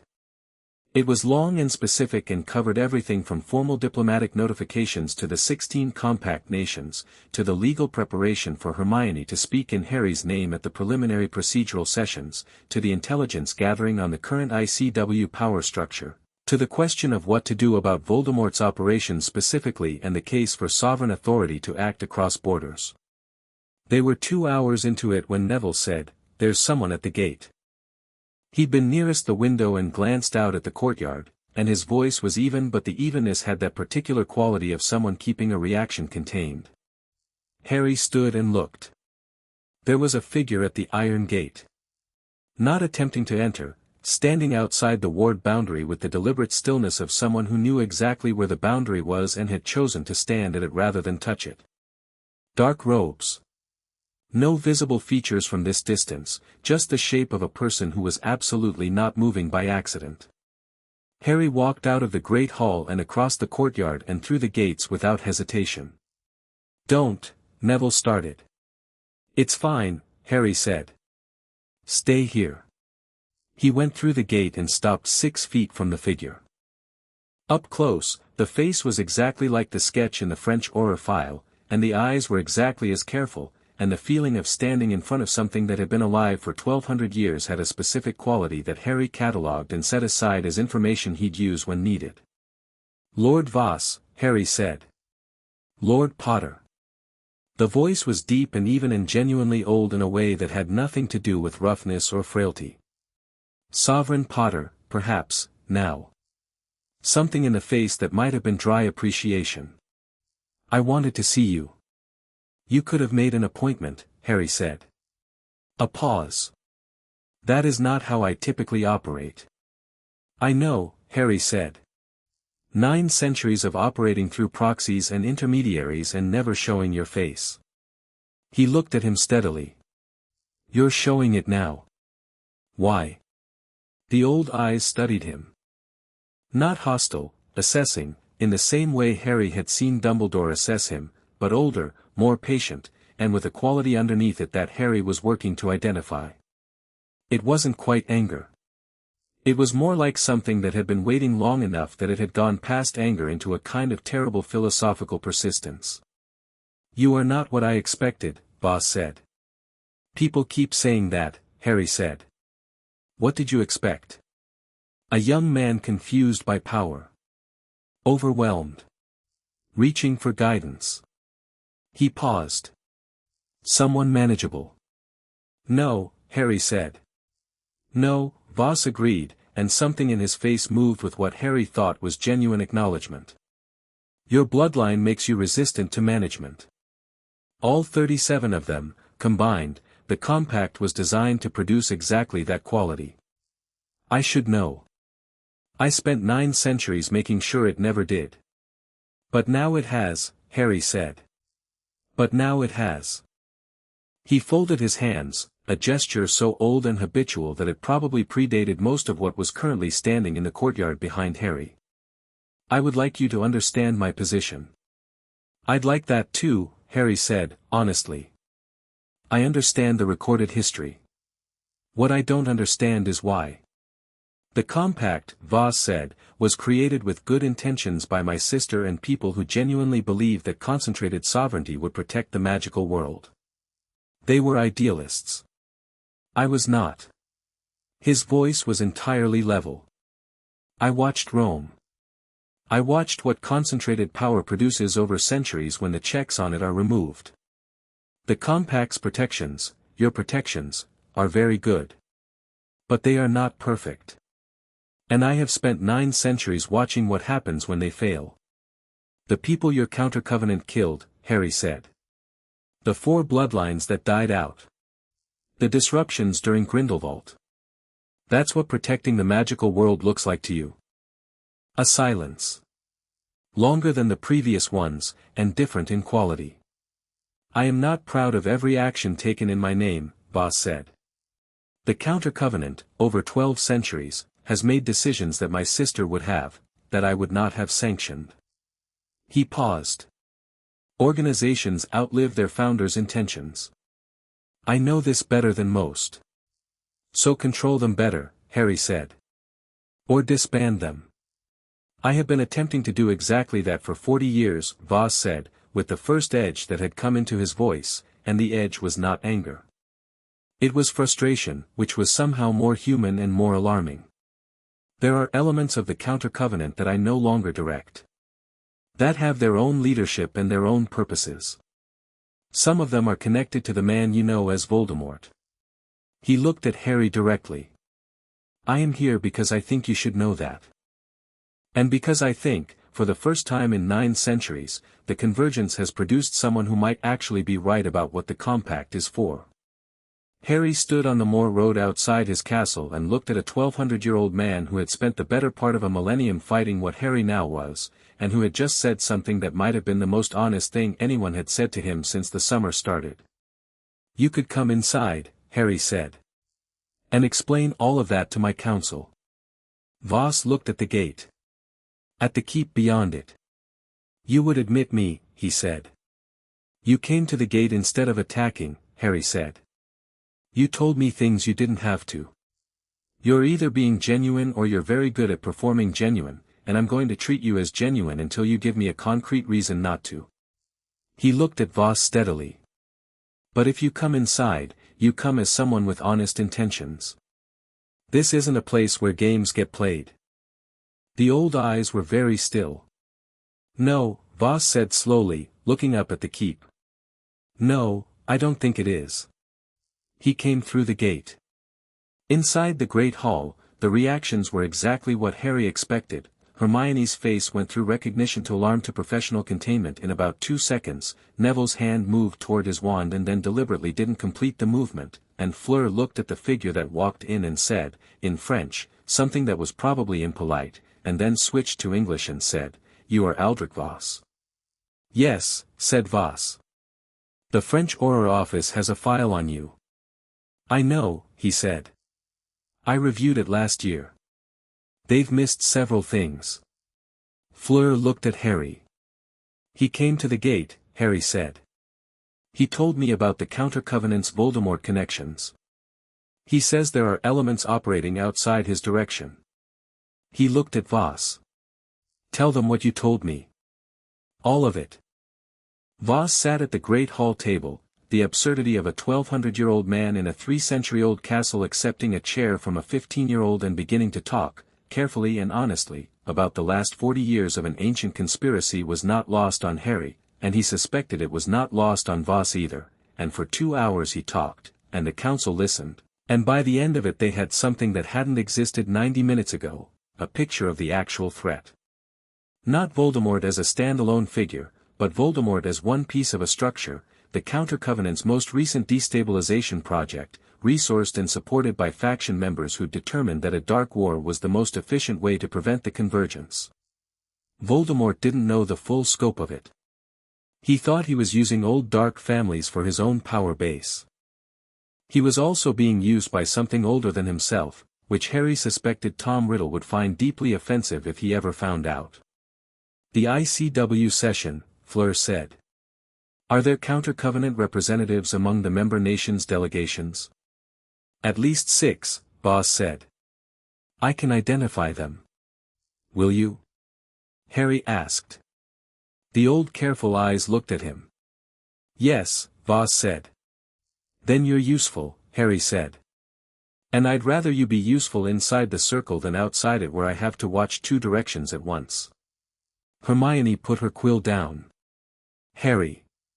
He's spent 9 centuries, I know, Harry said. And I'm not offering him a seat on the council. I'm offering him a working relationship with conditions and clear consequences.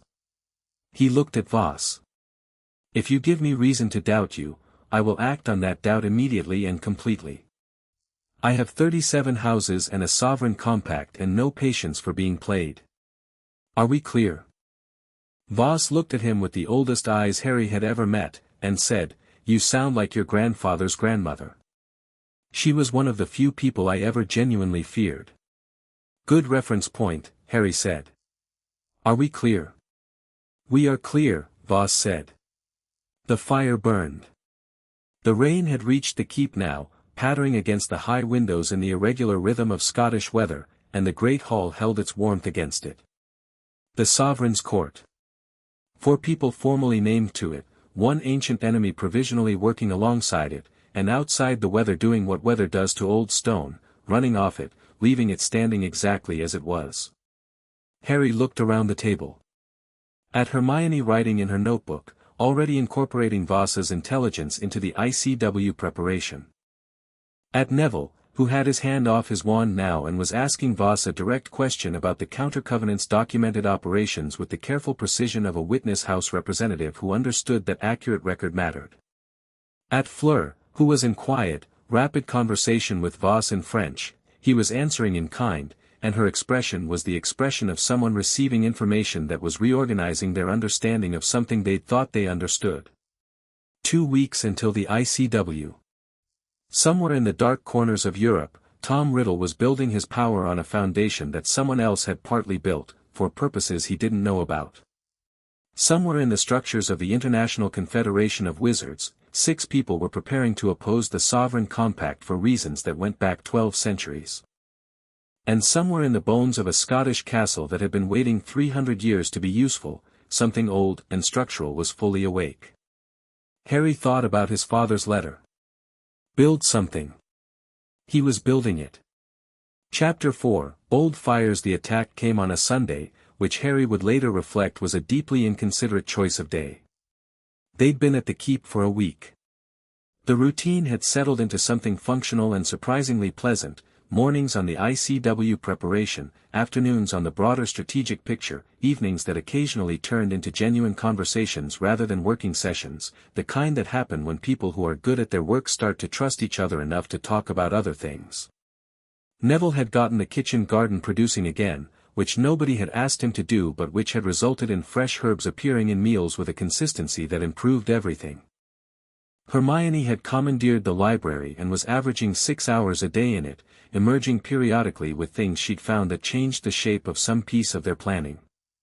Fleur had established what she called her intelligence desk at the far end of the great hall table and spent her mornings writing and receiving letters in at least 4 languages, building the picture of the ICW session with the methodical intensity of someone who'd been trained for exactly this kind of work. Voss came and went. He had his own way of arriving, not through the gates but through a secondary entrance in the east wall that Harry hadn't found yet and hadn't asked about, because there were some things you let an ancient man keep, and he contributed to the planning sessions with the specific utility of someone who had 12 centuries of institutional knowledge and was, for perhaps the first time in a very long while, using it honestly. Harry watched him in those sessions. He was careful. He answered direct questions directly and volunteered information only when it was relevant. He was learning the shape of the council the way you learn the shape of a new space, carefully, by touch, not assuming anything. Harry trusted him provisionally. That was the accurate word. Not fully, not with everything, but provisionally, in the way you trust a tool that's been turned in your direction and shown you its edge. You respect it and you don't put your hand on the blade. On Sunday morning Harry was on the north parapet, which had become his thinking place. It looked out over the moor to the loch 2 miles distant, and in the morning light the whole landscape had the quality of something that had been doing this long enough to be entirely at peace with it. He had his father's letter with him, not reading it, just holding it in the way of someone keeping a talisman close on days when the scale of things pressed in. He felt the ward breach at 8:37. Not heard, not saw, felt, in the same way he'd felt the keep's ward settle around him on arrival, that proprioceptive sense of the castle's awareness. Something had come through the outer perimeter.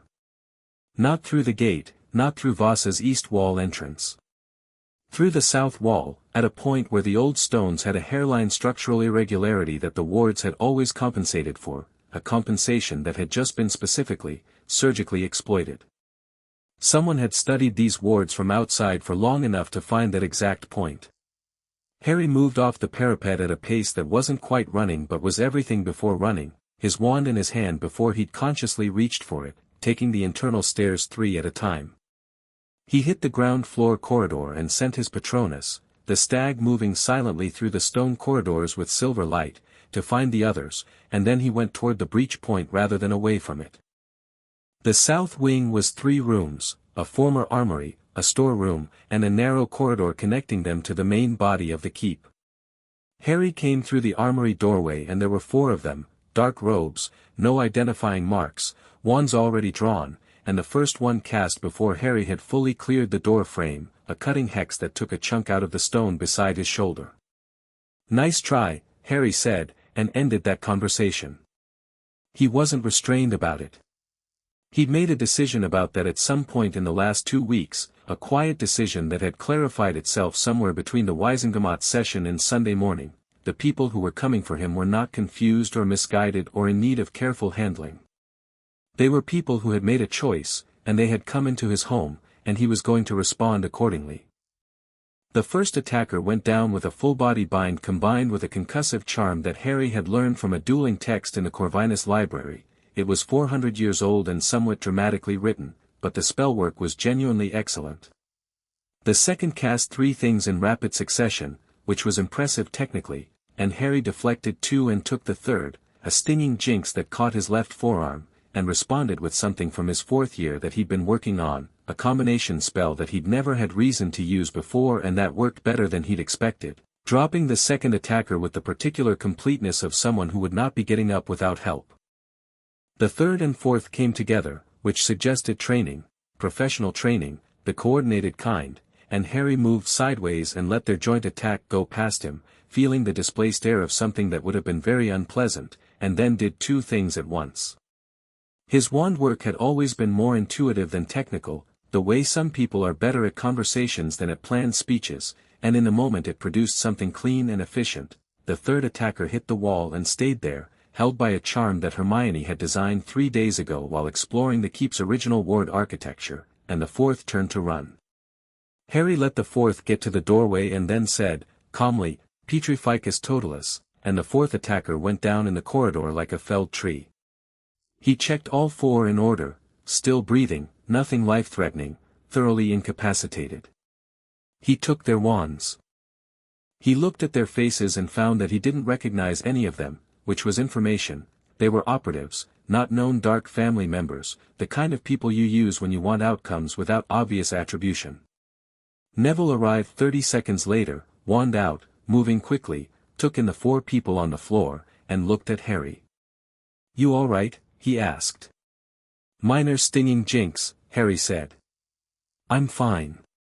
Neville crouched next to the nearest attacker and turned the face toward the light from the corridor window. Then he looked up. Counter-covenant markings. Under the collar. He indicated a small symbol at the base of the throat, a rune Harry didn't recognize. Gran showed me the records. This is the identification they've used since the 17th century. He stood. They didn't come here to talk. No, Harry said. Hermione appeared at the far end of the corridor, took a single sharp breath when she saw the 4 people on the floor, and then immediately went professional. The ward breach point, she said, moving to the south wall, running her hands along the stones with practiced attention. This was specific. Someone mapped this from outside. This level of ward knowledge takes weeks of passive scanning at minimum. They've been watching since before we arrived, Harry said. Possibly since before you went to Gringotts, Fleur said from the doorway. She was fully dressed and carrying not 1 wand but 2, the second was shorter, foreign-made, and Harry made a note to ask about it. Her expression was controlled but her eyes were doing something he was learning to read, which was running multiple calculations simultaneously and letting none of them show in her face. This is what Voss warned about. The counter-covenant elements operating outside his direction. Where is Voss? Harry asked. I don't know, Fleur said, and her voice had the precise neutrality of someone who was noting that absence and not yet concluding anything from it. Harry nodded. Get them bound properly and set up a containment ward. I want to talk to at least one of them. He looked at Hermione. Can you fix the breach point? Already working on it, she said, without turning around. He went back to the north parapet. Not because the thinking needed to happen there, but because he needed 2 minutes alone to account for the stinging jinx, which was worse than he'd initially noted. His left forearm from wrist to elbow had a burn across it that was going to need attention, and to let the combat clarity settle back into the working day without making it visible to the others, who were already alert and didn't need to be more so. He stood at the parapet wall and looked out at the moor, which was entirely unchanged, which was a useful reminder that outside the keep the world was still doing what it always did. His arm hurt. He'd had worse. He went to the kitchen, found the dittany in the cabinet where Neville had organized the potion stores, treated the burn methodically, and went back to the Great Hall. Voss was there. He'd come through the east wall entrance and was standing at the table, reading the intelligence files that Fleur had left out, and he looked up when Harry came in with the expression of someone who had heard what had happened and was managing something behind their face that Harry read as genuinely shaken. You know who they are, Harry said. It wasn't quite a question. One of them, Voss said. The rune on their throats. That identification mark was changed 3 years ago without my knowledge. Someone within the Counter-Covenant's inner circle made the change and did not tell me. He set down the file. Which means the inner circle has been operating as a separate entity for at least 3 years. Possibly longer. His voice was even, but the evenness was doing work. I did not know they would move this quickly. Because they didn't expect me to move this quickly, Harry said. Yes. Harry sat down at the table. His arm was still warm from the dittany but functioning, and the burn would be gone by tomorrow. What do they want? Specifically. Not the broad ideological picture, specifically, tactically, what is their goal in the next 2 weeks? Voss sat. The ICW session. If they can prevent the Sovereign Compact from being formally acknowledged by the full ICW body before the Parliament of Nations can be convened, the Compact enters a legal grey period that they can exploit. The Compact's binding authority over the ICW requires either voluntary acknowledgement or a parliamentary declaration. If they block the first option, they delay the second, possibly indefinitely, because convening the Parliament of Nations requires the cooperation of at least 12 of the 16 compact nations, and if those nations are destabilized or distracted, Voldemort, Harry said. Yes. Voss's voice was quiet. The timing is not coincidence. They have been using Riddle's return as a destabilization mechanism. 3 of the 16 compact nations have significant dark faction problems tied directly to his operations. If those nations are in internal crisis during the ICW session, they can't send clear-headed delegations, Hermione said from the doorway. She had plaster dust on her robes from the ward repair and her notebook in her hand and the expression of someone who had been listening from the corridor for long enough to have the relevant context. Which compromises the 12-nation threshold for parliamentary convening. She came in and sat down. So stopping Voldemort's international operations isn't just about stopping Voldemort. It's about making the ICW session work.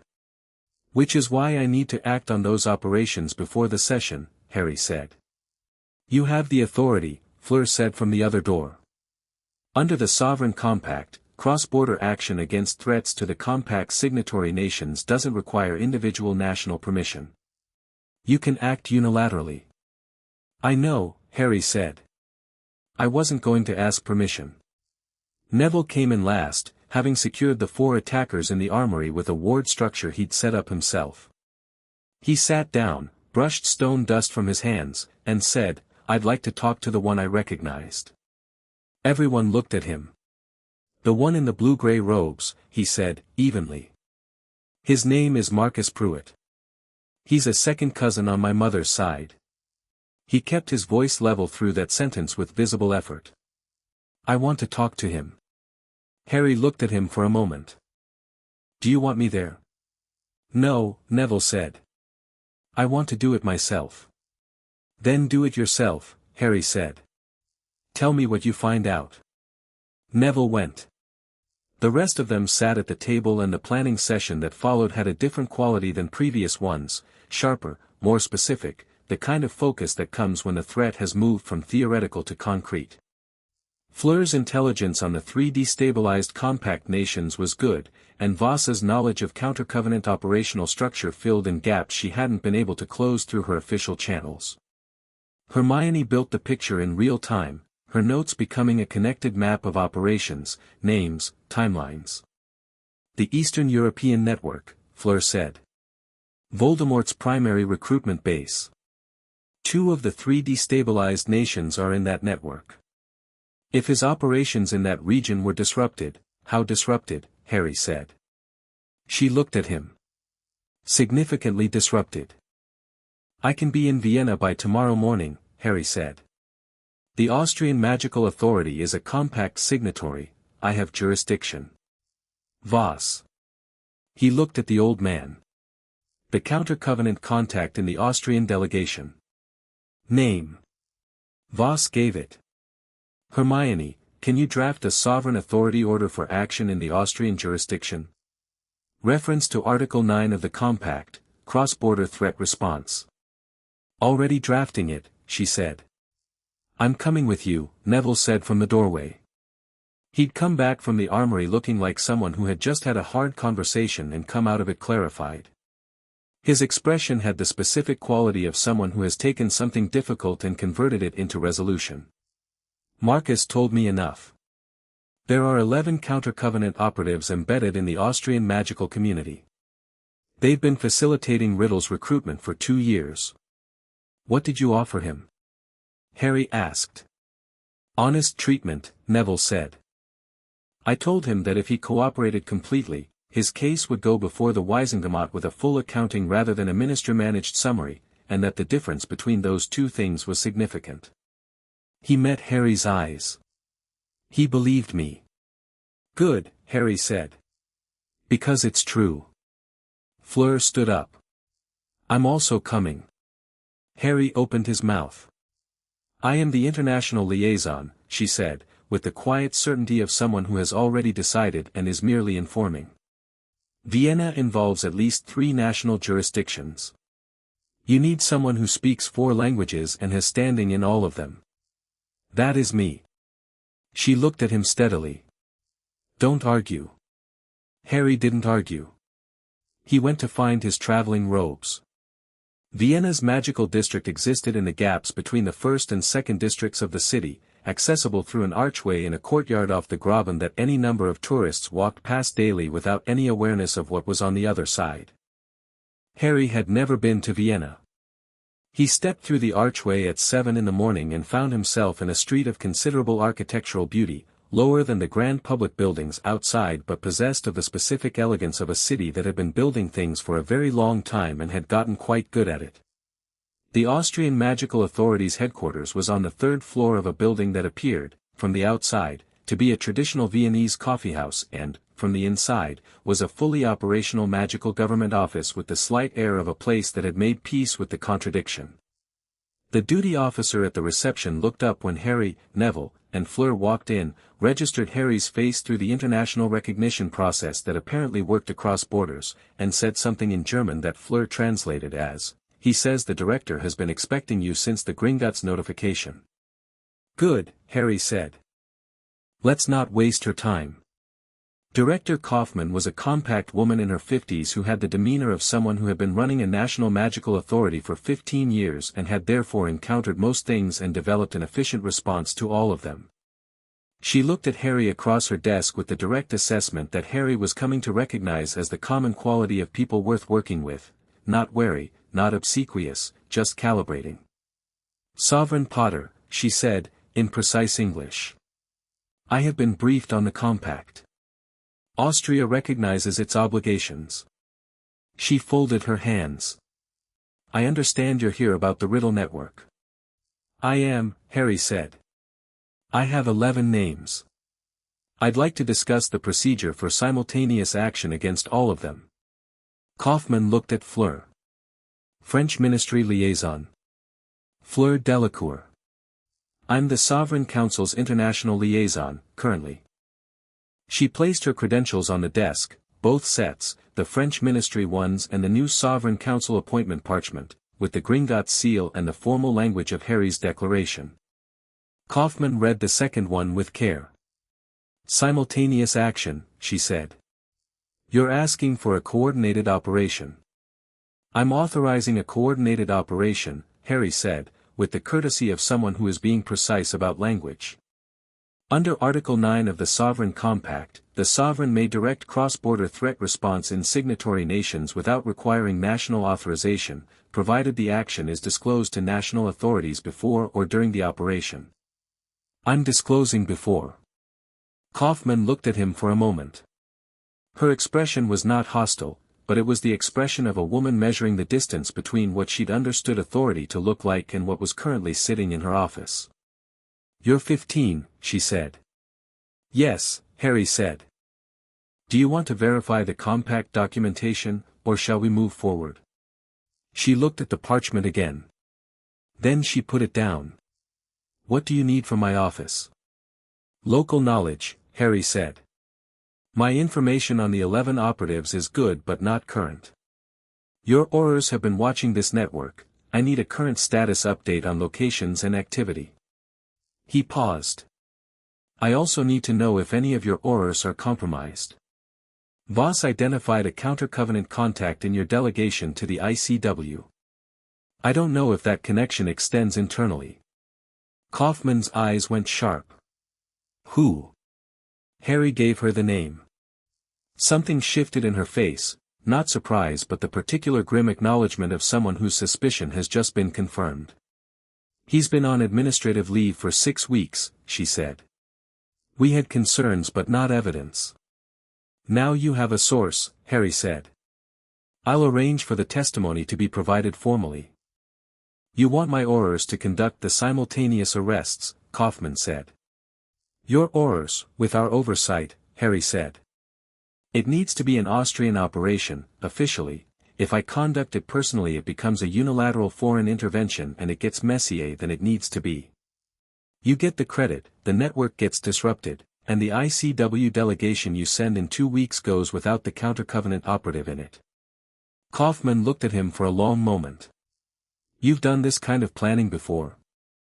"I've survived by planning," Harry said. "It's related." She almost smiled. 2 hours, she said. "I need 2 hours to update location intelligence and brief a team." "We'll have coffee," Fleur said, looking around at the office coffeehouse hybrid with the expression of someone who had been in Britain long enough to appreciate the value of a competent café. "Real coffee." "The downstairs," Kaufman said, standing, "is actually very good." It was.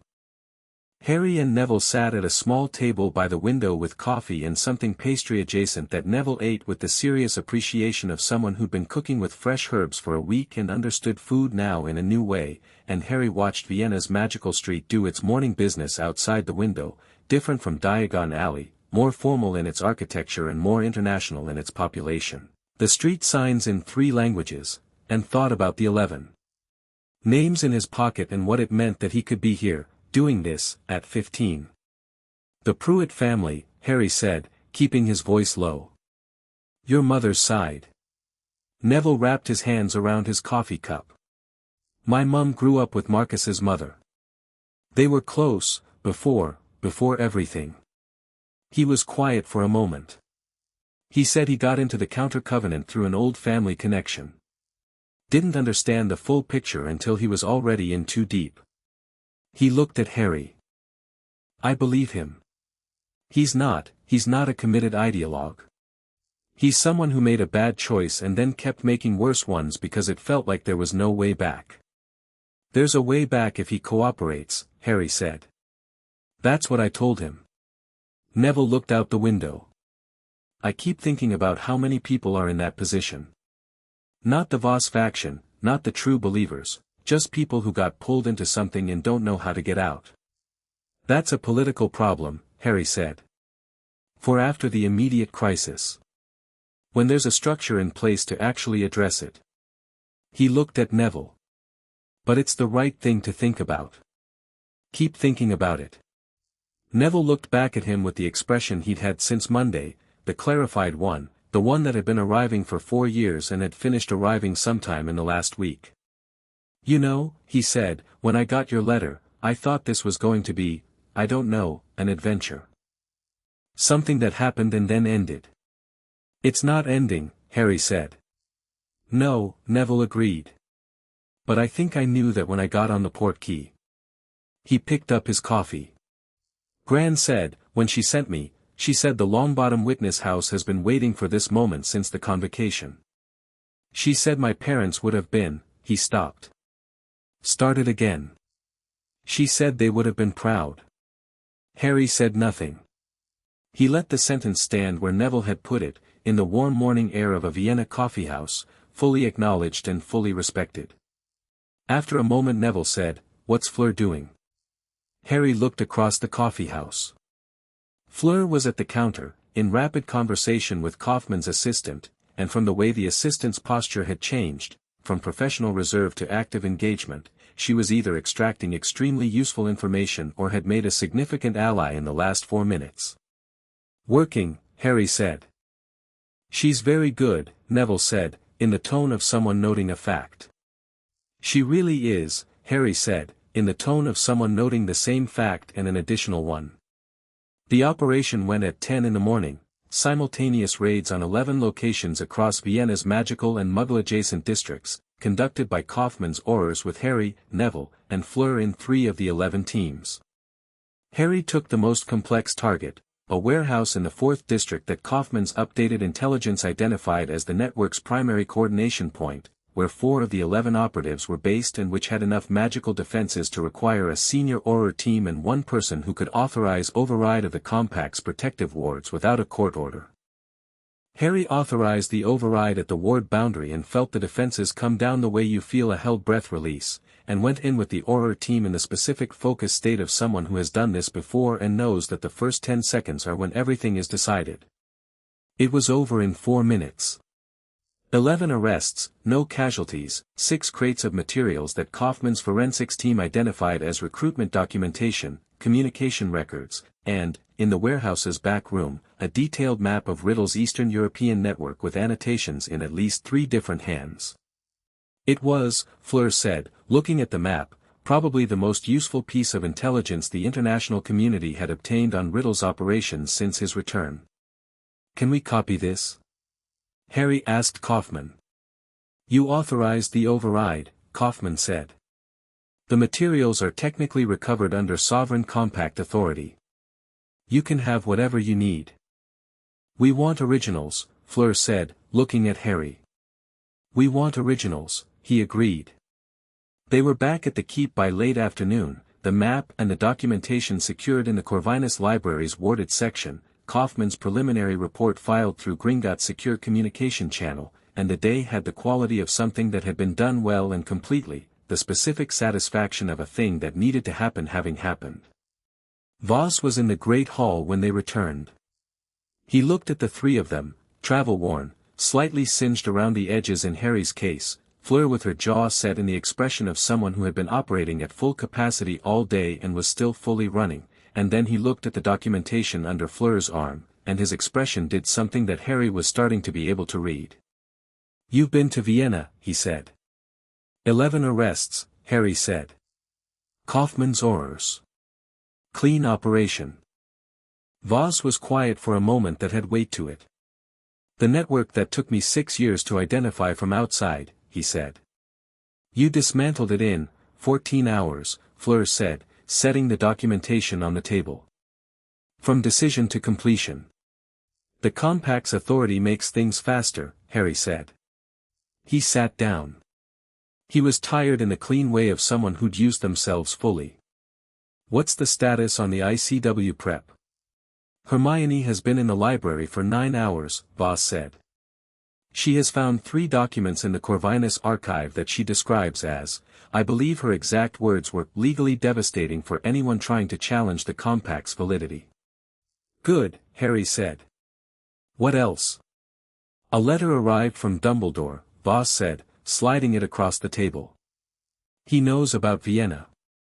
Faster than I'd expected." Harry opened it. "Harry. I heard from Kaufmann an hour ago. She was generous in her attribution, and I want you to know that what you did today has been needed for 2 years. I have not been able to do it because I lacked the authority. You had it and you used it, and I find myself without the right word, which is unusual. I think what I am is glad that you're on the right side of this. I'll see you at the ICW session." Albus Harry read it twice, because Dumbledore's letters rewarded second reading. Then he put it on the table and thought about what it meant, not the warmth of it, which was real, but the specific content. "I lacked the authority." 7 words that contained an entire concession, from a man who did not make concessions lightly. "He's going to be useful at the ICW," Harry said. "He's one of the most politically effective people alive," Fleur said. "If he's genuinely aligned, he's aligned with the greater good," Harry said. "He always has been. The problem was never his alignment, it was his methods." He looked at the letter. "He's updating his methods." Neville dropped into a chair and stretched his legs under the table with the relieved ease of someone who'd been on their feet for 12 hours. "I want to say something," he said, "about today. About all of it." He looked at Harry. "I know we don't do speeches. But I want to say it." "Say it," Harry said. "My parents spent 10 years in a hospital because people like the ones we arrested today supported the people who put them there," Neville said, evenly. "And today you, actually did something about that infrastructure. Not about Riddle himself, but about the thing underneath him." He stopped.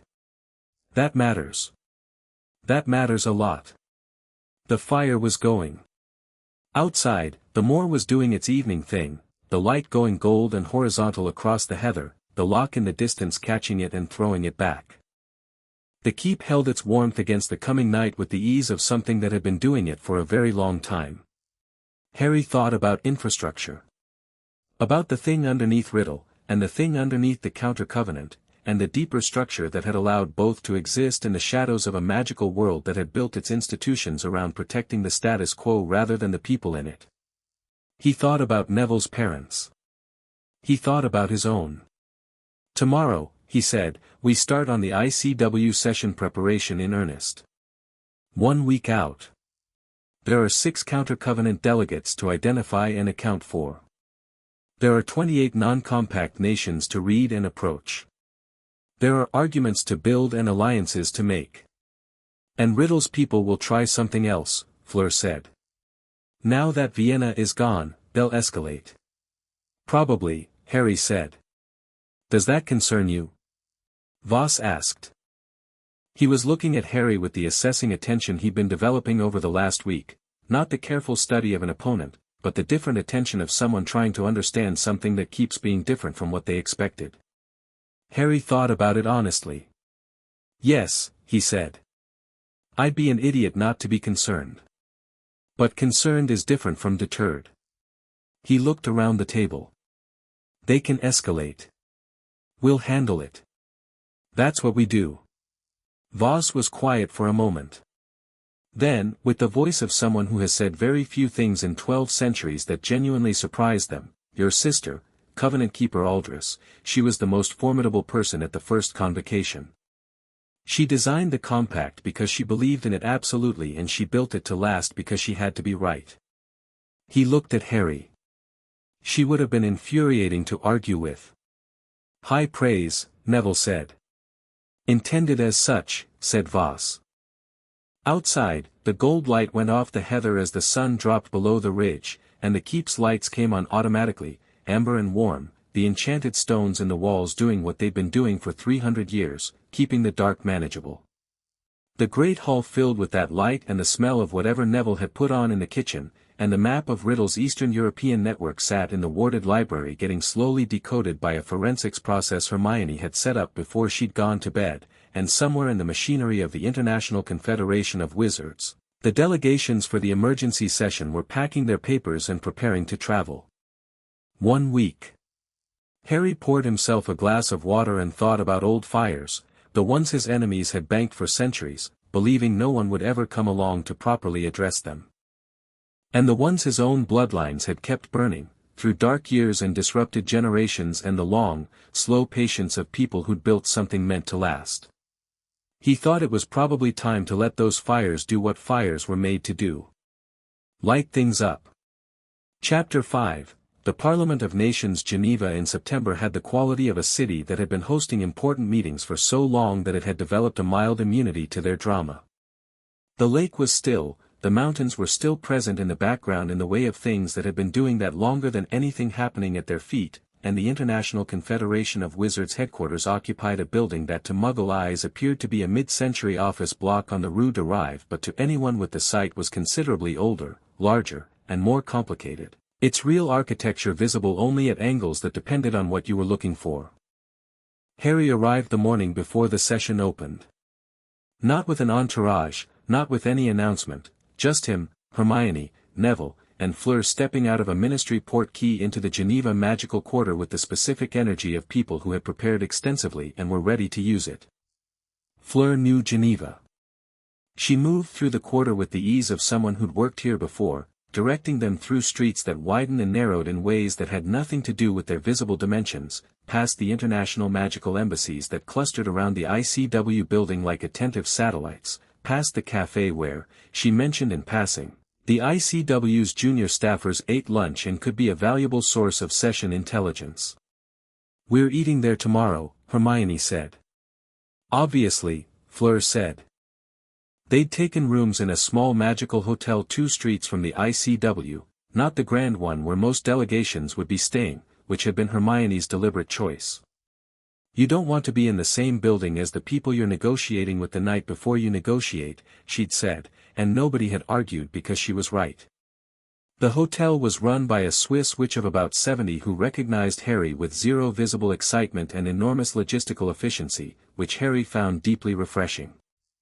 Their rooms were on the top floor, and Harry's had a window that looked out over the lake, and he stood at it for a while after putting down his bag, watching the water do its flat, silver morning thing, and let the scale of tomorrow settle into his body without forcing it anywhere. 37 bloodlines. 44 member nations. 6 counter-covenant delegates. 1 ancient compact that hadn't been formally invoked in 11 centuries. Tomorrow. He turned away from the window and went to find the others. The strategy session that evening ran 4 hours and was, Harry thought, probably the best work the council had ever done together, the final sharpening of something that had been building for 3 weeks, all the pieces coming into focus. Hermione had the legal architecture completely mapped, which provisions applied, in which order, how each challenge would be met, what the procedural sequence needed to be for the compact to be formally acknowledged rather than merely noted. Her preparation was, frankly, extraordinary.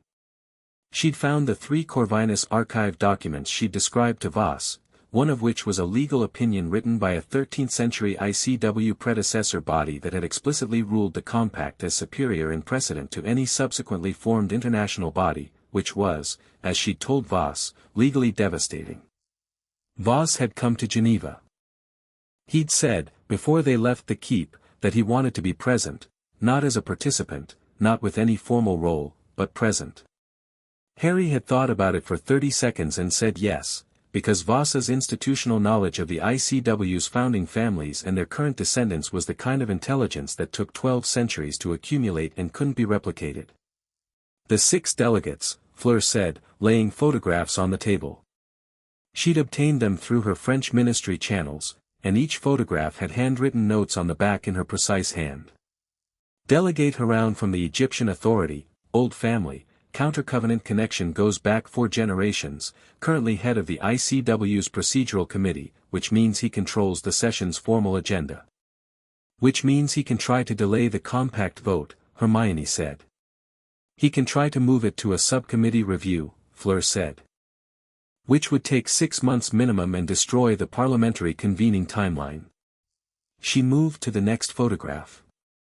Delegate Svensson from the Nordic Confederation, more recently aligned, I think through financial rather than ideological connection, which makes him potentially movable. Delegate Park from the Korean Authority, I don't have a clear read on his motivations. The other 3 are European, all with documented old family counter-covenant ties. Haroun is the priority, Harry said. If he can't get the compact vote moved to subcommittee, the others become much less effective. He has the procedural authority to do it unilaterally, Hermione said. Under ICW Standing Order 14, the chair of the procedural committee can refer any item to subcommittee review before the full session votes on it. Then he needs to not be chair of the procedural committee when the session opens, Harry said. Everyone looked at him. The ICW Constitution, he said. Does it have a provision for emergency suspension of a committee chair? Hermione was already in her folder. She found the relevant page in under 20 seconds, which was impressive and also exactly what Harry had been counting on. She read it silently, then looked up with the specific expression that meant she'd found something useful. Article 31, she said. A committee chair may be suspended for the duration of a session if a majority of full member nations agree, or, she paused with the timing of someone who'd read it twice and was choosing how to deliver it, if the sovereign compact is in active invocation. The sovereign may suspend any individual from ICW procedural authority for the duration of proceedings on the grounds of conflict of interest with compact obligations. The table was quiet for a moment. That's extremely useful, Neville said. I know, Hermione said, with satisfaction. Have you ever considered becoming a solicitor? Neville asked her. Regularly, she said, and went back to her notes. Harry looked at Fleur. Svensson. You said he's financially connected rather than ideological. What does that mean in practice? It means someone is paying for his alignment, she said. Which means the alignment is conditional. If the financial relationship changes, or if the risk of being aligned outweighs the benefit, Harry said. Fleur looked at him with the evaluating expression she'd had since Vienna, like someone recalibrating an estimate repeatedly upward. Yes. Exactly that. I'll talk to him tonight, Harry said. Before the session. You don't know him, Fleur said. He doesn't know me either, Harry said. It's actually easier that way. No established positions to defend. Fleur thought about it. I know which hotel he's staying at, she said. And I know he eats dinner late, alone, at the restaurant on the ground floor. She paused. I could introduce you. That would help, Harry said. It was 9 in the evening when they walked into the restaurant of the Grand Hotel Kempinski, which was where the larger delegations were staying and which had the muted, expensive atmosphere of a place that had hosted serious people having serious conversations long enough to have built a decor around it. Fleur was in her element here. She moved through the room with the precise social confidence of someone who'd grown up navigating spaces like this and had made peace with both the advantages and the irritations that came with it. She spotted Svensson at a corner table with a glass of wine and a newspaper, mid-50s, silver-haired, the look of a man who was professionally comfortable and personally somewhat less so. She stopped at his table. Delegate Svensson. I hope the journey was good. I'm Fleur Delacour, French Ministry, Sovereign Council Liaison. You may have received our notification. Svensson looked up. He'd clearly been aware of them crossing the room, the kind of man who tracked entrances. He looked at Fleur, then at Harry, and his expression did the recalibration that Harry had gotten used to. "Mr. Potter," he said, in accented English. "I expected to meet you tomorrow."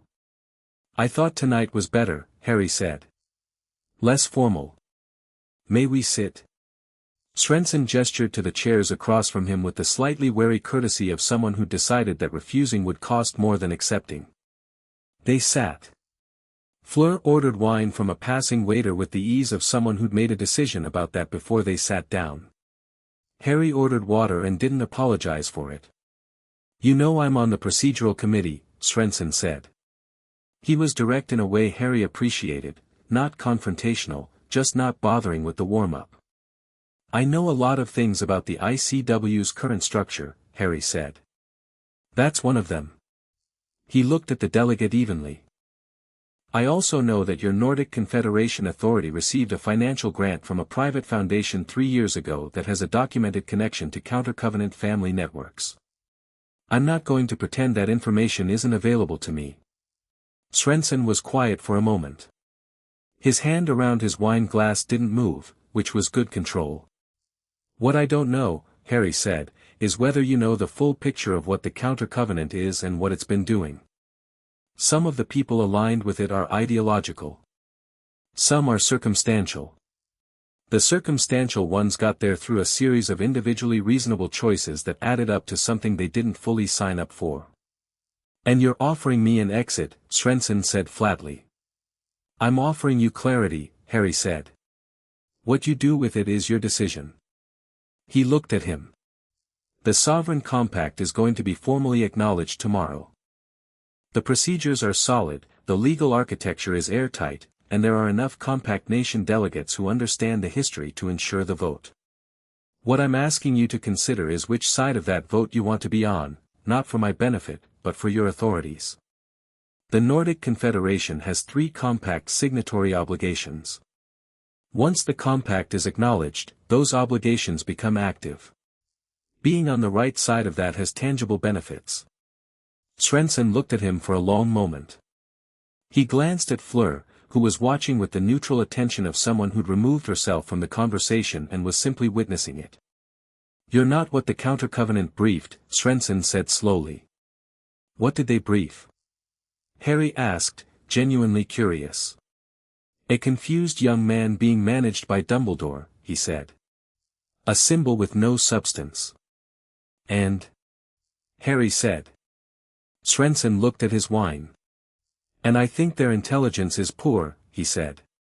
He picked up the glass. "I will not be an obstacle tomorrow, Mr. Potter. I make no commitment beyond that." "That's enough," Harry said.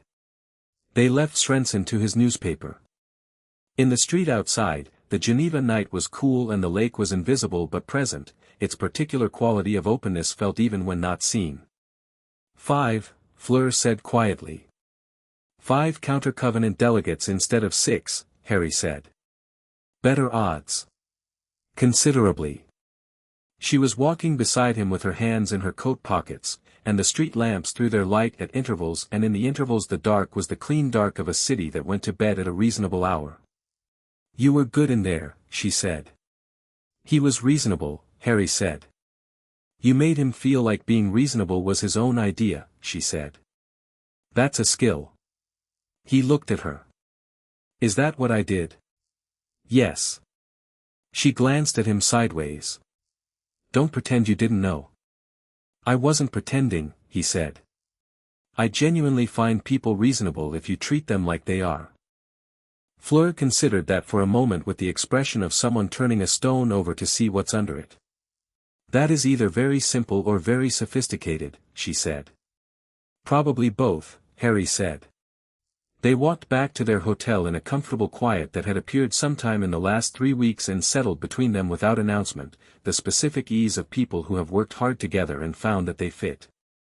The ICW's main chamber was designed in the round, 52 seats arranged in a circle, the president's chair elevated slightly, everything visible to everything else with the intentional transparency of a body that had learned, at some point in its history, that back rooms were a bad idea. The walls were hung with the flags of all member nations, which gave the room a festive quality that its current atmosphere did not support. Harry walked in without waiting to be announced, which was his first statement of the day, in which he'd planned with Hermione to land at exactly the moment it did, while the chamber was still filling, while delegates were finding their seats and the procedural staff was arranging papers, before the formal opening could be called. He was there before the session was open, which meant nobody could object to his presence on procedural grounds, because there were no procedures yet. He sat in the chair that had been designated for the Sovereign Compact representative, a chair that had been placed in the chamber for this session specifically, in a position that was neither outside the circle nor within it, but at its edge, which was architecturally correct for the Compact's relationship to the ICW, not a member, not a subordinate, but a superior instrument with which the ICW had to reconcile. Hermione sat behind him. Neville to his left. Fleur had taken a seat in the observer gallery, from where she could watch the full room and pass notes if necessary. They'd worked out the signal system over breakfast, which had been brief and focused and involved very good Swiss coffee, which Fleur had pronounced acceptable without any indication of how high that bar was. The chamber filled. Harry watched it happen, the delegations arriving with their varied energy, some curious, some wary, some with the deliberate blankness of people who'd decided in advance what position they were taking. He identified the 5 remaining counter-covenant delegates as they arrived, matching faces to Fleur's photographs. Haroun from Egypt was last, taking the procedural committee chair with the practiced ease of someone who'd been using that seat as a power base for years. He looked at Harry across the chamber. Harry looked back, pleasantly, without any alteration. Dumbledore arrived 5 minutes before the opening, taking his seat as the British representative with the settled authority of someone who belonged in rooms like this one. He met Harry's eyes across the chamber, and there was a moment of acknowledgement between them, not warm exactly, not the restored ease of a healed relationship, but the specific recognition of 2 people who had decided to be on the same side of something important and were doing it. ICW President Yamamoto opened the session. He was Japanese, precise, and had the formal gravity of a man who understood the historical weight of what was happening and intended to conduct it with appropriate seriousness. The emergency session is called to order, he said, on the matter of the Sovereign Compact invocation and the formal acknowledgement of compact obligations by ICW member nations. He looked around the chamber. The chair recognizes Delegate Haroun's motion, filed yesterday, to refer the compact acknowledgement vote to subcommittee review. Before that motion is considered, Harry said. The chamber went quiet with the speed of a room that had been waiting for this. Sovereign Compact Article 15, Harry continued. In any proceeding where the compact's validity or obligations are under consideration, the sovereign may address the body directly before any procedural motions are heard. He looked at Yamamoto. I'd like to exercise that right. Yamamoto looked at his procedural notes. He'd clearly anticipated this, his notes were already on the relevant page. The chair recognizes Mr. Potter under Article 15. Haroun's expression, across the chamber, had the particular quality of someone watching a mechanism they'd built be disassembled from the outside. Harry stood. He didn't begin with the legal architecture. Hermione had suggested starting there and he'd thought about it and decided against it, because the legal architecture was airtight and everyone in the room knew it was airtight and starting with it would have been defensive, and he wasn't here to be defensive. He started with a story. In 762 CE, he said, the magical peoples of the world gathered for the first time. Not every people, not every tradition, but enough, from enough different parts of the world, that what they built together meant something beyond any one of them. He looked around the room. They built the compact not because they agreed about everything. They built it because they recognized that some threats cross every border and every tradition simultaneously, and that a world organized around the principle that each nation's sovereignty was absolute and inviolable had no mechanism to address those threats. He paused. 700 years later, Grindelwald. And the lesson of Grindelwald wasn't that one wizard was very dangerous. It was that the international magical community had no coordinated authority to act until 100,000 people had suffered. After Grindelwald, the ICW was built, a better version of coordination, with formal structures and member nations and a genuine attempt at collective governance. He let that land. But the ICW has the same limitation the pre-Grindelwald world had, he said. It coordinates among equals. Which means it can only act as fast as its slowest member. It can only go as far as its most reluctant nation allows. And it has no authority at all in the spaces between national jurisdictions, which is exactly where the most dangerous operations run. He looked at Heraun directly. Voldemort's international network operated in those spaces for 2 years. 3 weeks ago, I dismantled the Austrian node of that network in 14 hours, using sovereign compact authority that required no negotiation, no committee review, no consensus vote. He looked back around the room. 14 hours versus 2 years. That's not a criticism of the ICW. It's an argument for why the Compact and the ICW should be operating in concert rather than in opposition. The room was quiet. The flags around the walls hung without moving, the 44 nations represented and still. I am not here to replace this body, Harry said. The Compact's sovereignty over international magical law doesn't make the ICW obsolete, it gives the ICW a foundation that it currently lacks. Think of it as the difference between a house built on solid ground and a house built on sand. The structures can look identical. The difference shows up in a storm. He looked at Yamamoto. We are in a storm. Voldemort is rebuilding. The Counter-Covenant, a 12-century-old faction that has spent 9 centuries trying to prevent exactly what I am from existing, is actively operating within several of this body's delegations. He waited for the room's response to that, the sharp intake, the heads turning, the sudden acute attention. I have names and documentation. I'm happy to share them.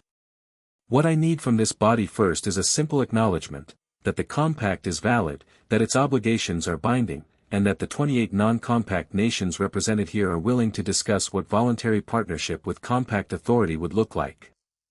He sat down. The chamber stayed quiet for 3 seconds, which in a room of 52 delegates was a significant silence. Then it didn't stay quiet.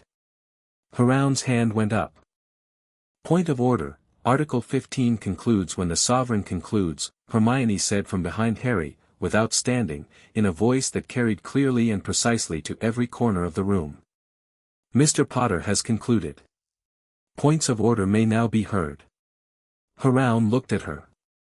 I have the procedural record, Hermione said pleasantly. Would you like to review it together? He would not.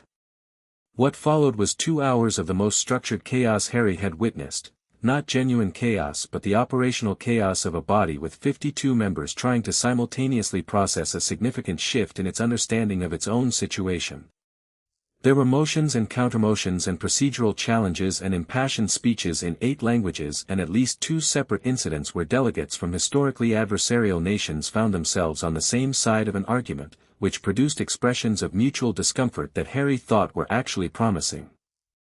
Dumbledore spoke twice. The first time was a formal legal address on the historical relationship between the ICW Charter and the Compact, which was authoritative and precise and had the effect of removing several of the challenges to the Compact's validity as efficiently as taking out a structural wall. The second time was shorter, a personal statement, by the man who'd been the most prominent figure in British magical life for 50 years, that the emergence of a confirmed sovereign was not a threat to the ICW's purpose but a support for it, and that his experience of working alongside this particular sovereign suggested the body was in able hands. He didn't look at Harry when he said it, which Harry thought was Dumbledore's particular version of grace. Heraun moved 3 times to refer the vote to subcommittee. Each time, Harry invoked Article 15's companion clause, Article 17, which permitted the sovereign to designate any procedural delay as a conflict of interest if the delay's primary effect would be to prevent Compact obligation from being fulfilled. The third time Heraun moved, Harry also stood and said, quietly, to the chamber, Delegate Heraun's counter-covenant affiliation is documented in materials obtained during the Vienna operation. I'm placing those materials in the formal record. Heraun's fourth motion never came. At 2:30 in the afternoon, ICW President Yamamoto called the vote. The compact's validity and binding obligation, acknowledged by 39 of 44 member nations. 3 abstentions, 2 opposed, and one of the 2 opposed was Heraun, whose vote Harry had never expected, and the other was a delegate from a nation that had genuine historical grievances about the compact's original drafting that Harry had noted and filed as something to address properly in the parliament. 39-2, with 3 abstentions. Harry sat in his chair at the edge of the circle and listened to the result and felt the sovereign ring on his hand go warm in a way it hadn't before, not the familiar frequency of the keep's wards, but something older, something that was the ring recognizing that what it had been built to recognize had just happened. The compact was formally alive. The chamber's noise level in the aftermath was considerable. Yamamoto called for order twice and got approximate order the second time. Delegates were moving, talking to each other, the whole room reorganizing around a new center of gravity. Fleur appeared at Harry's shoulder. She'd come down from the gallery so efficiently that he hadn't seen her cross the room. Svensson voted yes, she said quietly. I know, Harry said. I saw. He also spoke to the 2 Nordic Confederation delegates who'd been sitting on the fence before the vote, she said. I think we have a working relationship there if we want one. We want one, Harry said. Neville had been watching the room through the vote with the attention of a witness house representative, present and observing and recording, in the old sense of that word. He leaned to Harry and said quietly, the Korean delegate. Park. He voted yes. I noticed, Harry said. He's been trying to make eye contact with you for 20 minutes, Neville said. Harry looked across the room. Delegate Park was a man in his early 40s with the contained energy of someone who'd come to this session with something specific they wanted to do and was working out how to do it. He met Harry's eyes and gave a slight nod that was doing multiple things at once, acknowledgement, request, something else that Harry read as urgency. I'll go talk to him, Harry said, standing. I'll come, Fleur said. No, Harry said. Stay here. Heraun's going to approach Hermione about the documentation, I want you watching that conversation. She assessed this for half a second and nodded. Harry crossed the chamber floor. The room was reorganizing but people moved aside for him without being asked, not dramatically, just the natural movement of a room accounting for someone it needed to account for. He reached Park's position near the chamber wall. Mr. Potter. Park's English was excellent. I wanted to speak with you before the session ended. I have information that, he paused, looking around the room with the practiced peripheral awareness of someone who'd grown up in intelligence work, is not for this room. Tonight? Harry said. Tonight, Park agreed. I'm at the Beaumont. 9 o'clock. Bring whoever you trust. Harry nodded. Park moved away without lingering, and Harry stood for a moment at the chamber wall looking out at the room, at the flags, at the delegates, at the ICW that had just acknowledged an ancient compact by 39 votes, at the long table in the center of the circle that bore the weight of the session's documentation, and thought about what came next. The Parliament of Nations. The formal convening, with the 12 compact nation threshold. 12 nations needed, 39 had just voted yes. The convening could happen, technically, legally, practically it could happen. He needed to find out what Park knew first. 9 o'clock. Harry, Hermione, and Neville in a sitting room on the 4th floor of the Beaumont, which was a quieter hotel than the Kempinski and had better curtains. Park arrived exactly on time, which Harry had expected, and sat across from them with a leather document case on his lap that he opened without preamble. I work for the Korean Magical Intelligence Division as well as representing our authority at the ICW, Park said. I've been tracking a specific operation for 18 months. Tonight's vote changes the context enough that I want to share what I know with the Sovereign Council. Harry nodded. Go ahead. Voss, Park said. Lord Aldrich Voss. My division has been tracking him since 2004. We believe he's been using the Counter-Covenant's outer network as a decoy, letting the obvious members take the heat while the inner structure operates underneath.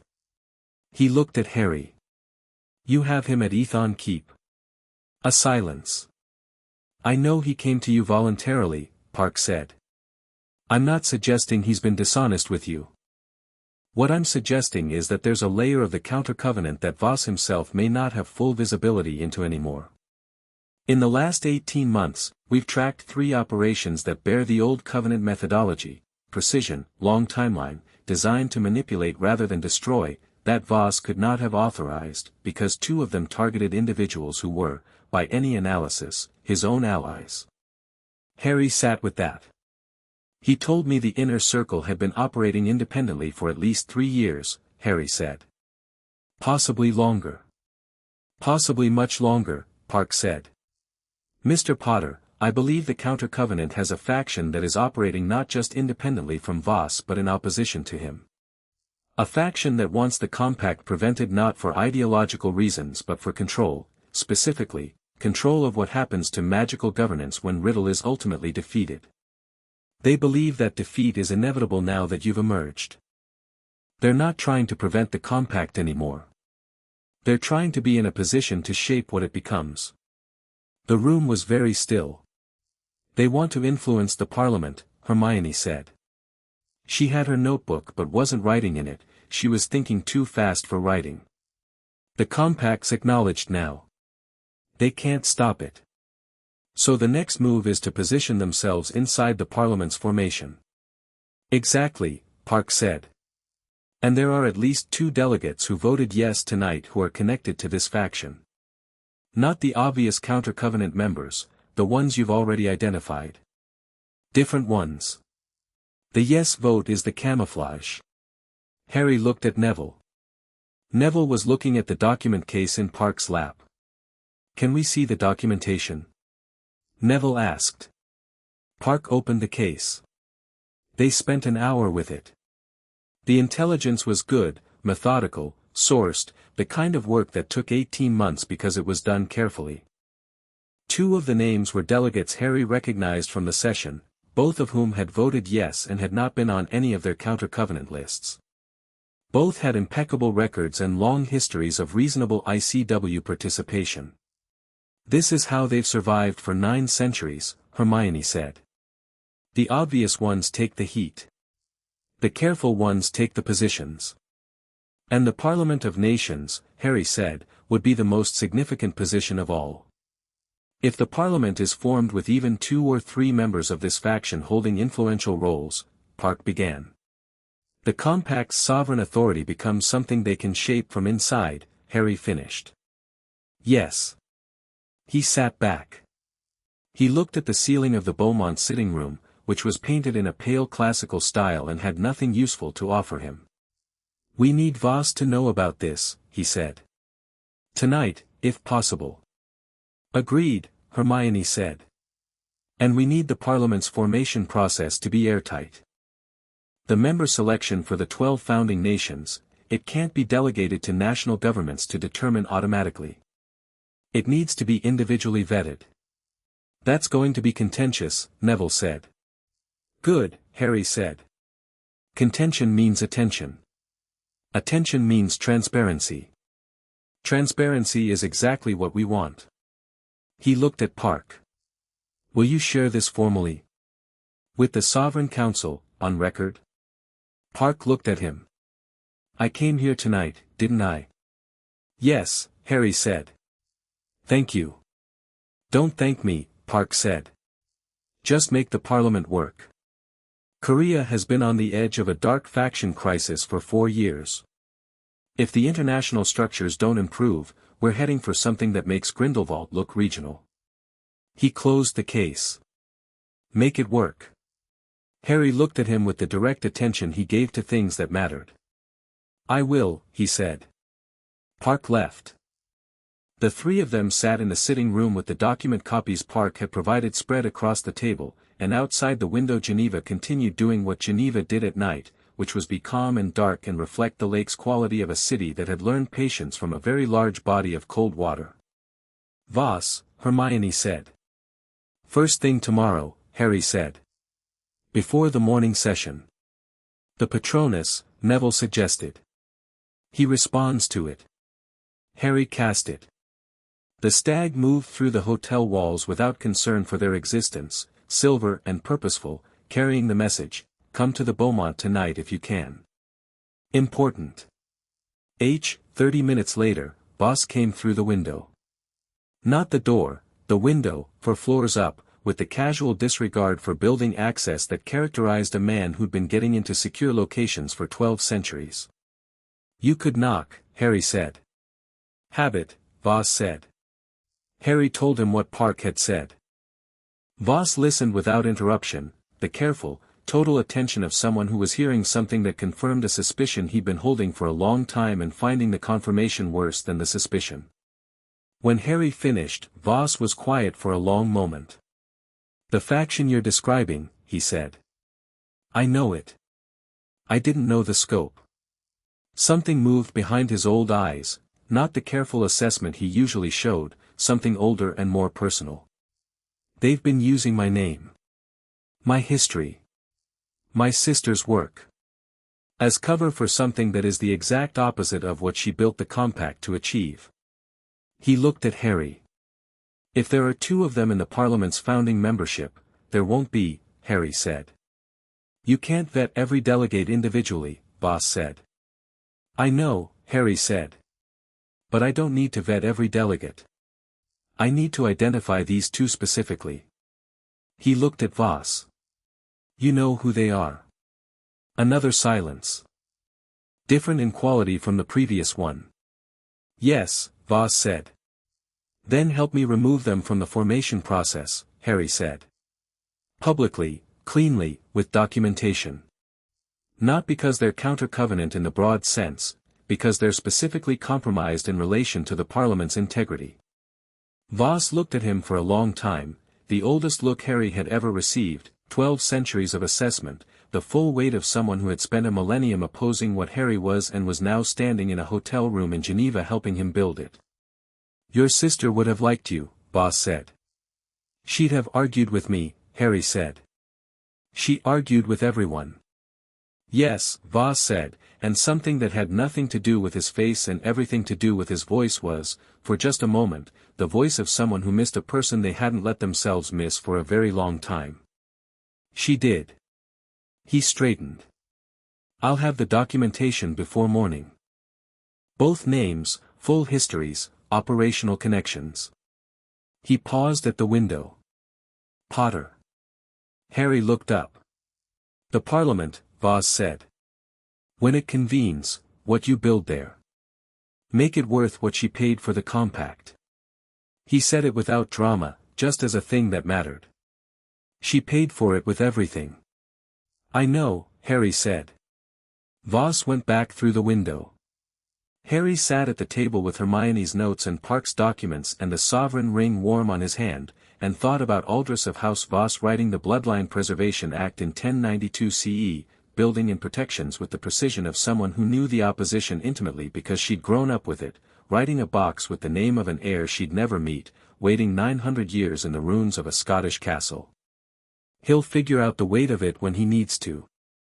His mother, apparently, speaking to James, apparently, about a child not yet born. All these people who'd built things forward in time for someone they believed would eventually come. He thought he understood, now, what his father had meant.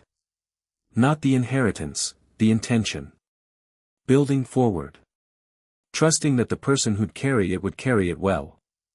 He stayed at the table until 2 in the morning, working through the Parliament formation protocol with Hermione, the 2 of them shaping the architecture of something that hadn't existed since Rome, and outside the window the lake held the city's reflection in its flat dark mirror, patient and cold and entirely unconcerned with the hours it took to build things right.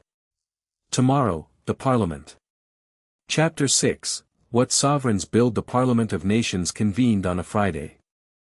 Not in the ICW chamber, Harry had been clear about that from the beginning, and Hermione had backed him up with the legal reasoning. The Parliament predated the ICW by 8 centuries, and convening it inside the ICW's building would have implied a subordinate relationship that the compact explicitly did not support.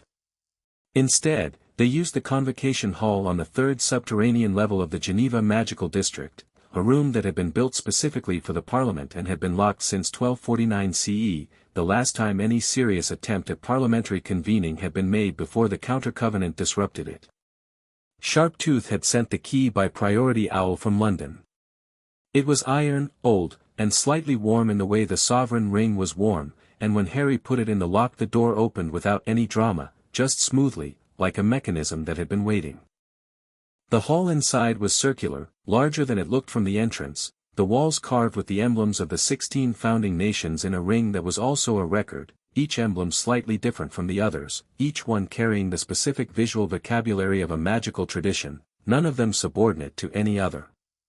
The seats were arranged in a complete circle with no elevated position, no chair more prominent than any other, and in the center of the circle was a stone floor with the Compact's founding rune inlaid in metal that Harry now recognized as the same material as the sovereign ring. "It's beautiful," Neville said quietly. "It's functional," Hermione said, which was not a contradiction. The morning before the Parliament opened, Voss delivered the documentation he'd promised. 2 files, thick with evidence, operational connections, financial trails, correspondence obtained through methods Harry chose not to examine closely, on the 2 delegates who'd voted yes at the ICW session while carrying the inner Counter-Covenant faction's agenda. Harry read both files with Hermione, who cross-referenced with Park's intelligence, and by 10 in the morning they had a complete picture. He handled it himself. Not through intermediaries, not through the formal legal apparatus, not through a public announcement that would create spectacle. He went to each delegate individually, with the documentation, and had the same conversation he'd had with Srensen in the restaurant, clear, direct, without theater. The first delegate, a man named Beecham from the French-speaking Swiss authority, looked at the documentation and went through 4 phases: denial, calculation, anger, and finally the particular stillness of someone who has recognized that the game is finished. Harry gave him 2 options: voluntary withdrawal from the parliamentary formation process with a statement citing personal reasons, or public disclosure with full documentation. Beecham chose withdrawal. He was on a portkey back to Geneva's surface within the hour. The second was harder.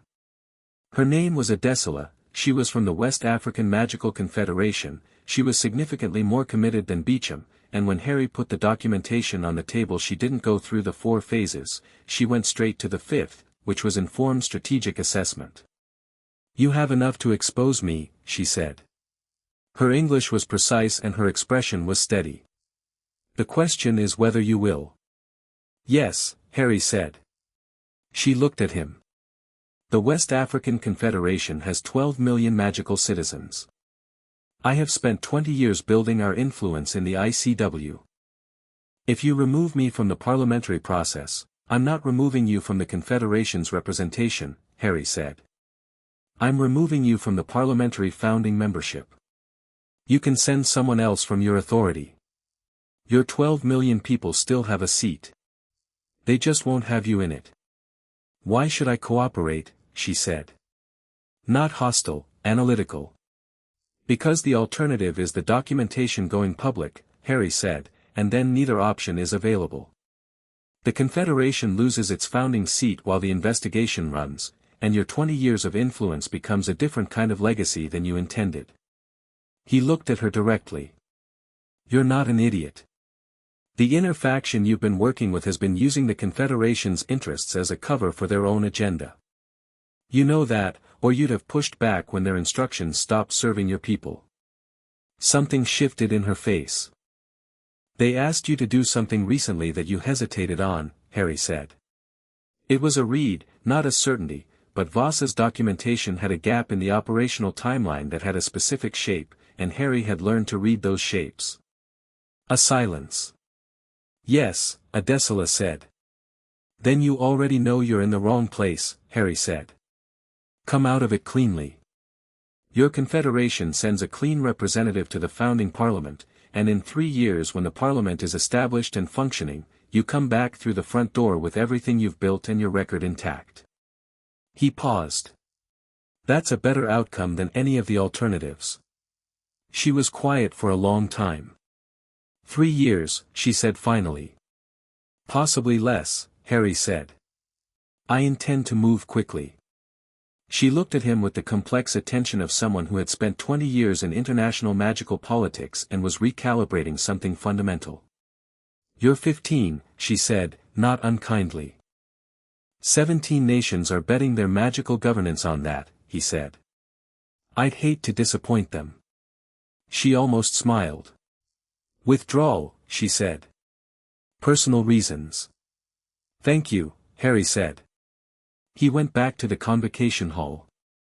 Hermione was there with the formation documentation, Neville was reviewing the witness house attestation requirements for the founding session, Fleur was on her third conversation of the morning with the delegations from the 3 nations that had been destabilized by Riddle's network. All 3 had voted yes at the ICW session and all 3 needed specific reassurance that the Parliament would address their situations immediately rather than eventually.